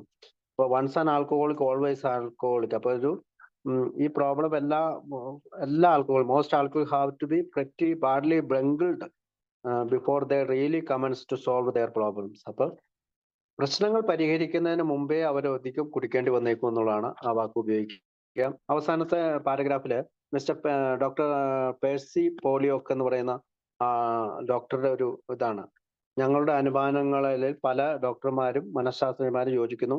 അങ്ങനെ യോജിക്കുന്ന ഒരാൾ ലോക പ്രശസ്തമായ ആശുപത്രിയിലെ സ്റ്റാഫ് അംഗമാണ്.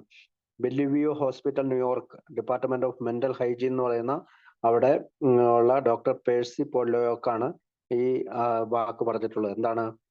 ഞങ്ങളോട് താഴെ പറയുന്ന പ്രസ്താവന നടത്തി. അമിത മദ്യപാന രോഗികളുടെ ഗതികേടിനെ കുറിച്ചും അവരുടെ പൊതുവായ ആശയറ്റ അവസ്ഥയെക്കുറിച്ചും നിങ്ങൾ പറയുന്നത് എൻ്റെ അഭിപ്രായത്തിൽ ശരിയാണ്. നിങ്ങളുടെ രണ്ടുപേരുടെ കഥകൾ കേട്ട എനിക്ക് ഒട്ടും സംശയമില്ല, നിങ്ങൾ 100% ആശയമറ്റമായിരുന്നു എന്ന്. ദൈവസഹായം ഒഴിച്ച് എനിക്ക് അതിന് കഴിയുമായിരുന്നുവെങ്കിൽ ഈ ഹോസ്പിറ്റലിൽ രോഗിയാവാൻ തയ്യാറായി നിങ്ങൾ വന്നാൽ തന്നെ ഞാൻ നിങ്ങളെ ഇവിടെ എടുക്കില്ലായിരുന്നു. നിങ്ങളെപ്പോലുള്ള ആളുകളെ കാണുന്നത് തന്നെ ഹൃദയഭേദകമായ കാഴ്ചയാണ്. ഞാനൊരു മതവിശ്വാസി അല്ലെങ്കിൽ തന്നെ നിങ്ങളോടതുപോലുള്ള കാര്യങ്ങളിൽ നിങ്ങൾ പുലർത്തുന്ന ആത്മീയമായ സമീപനത്തോട് എനിക്ക് മതിയായ ബഹുമാനമുണ്ട്. മിക്കവാറും എല്ലാ കാര്യങ്ങളിലും മറ്റൊരു പരിഹാരമില്ല. അപ്പോൾ there is a solution. ഒരു സൊല്യൂഷനുള്ളൂ. അതെന്തുകൊണ്ടാണ്? അവസാനമായിട്ട് വൺസ് മോർ എന്ന് പറഞ്ഞുകൊണ്ട്, ഒന്നുകൂടി എന്ന് പറഞ്ഞുകൊണ്ടാണ്.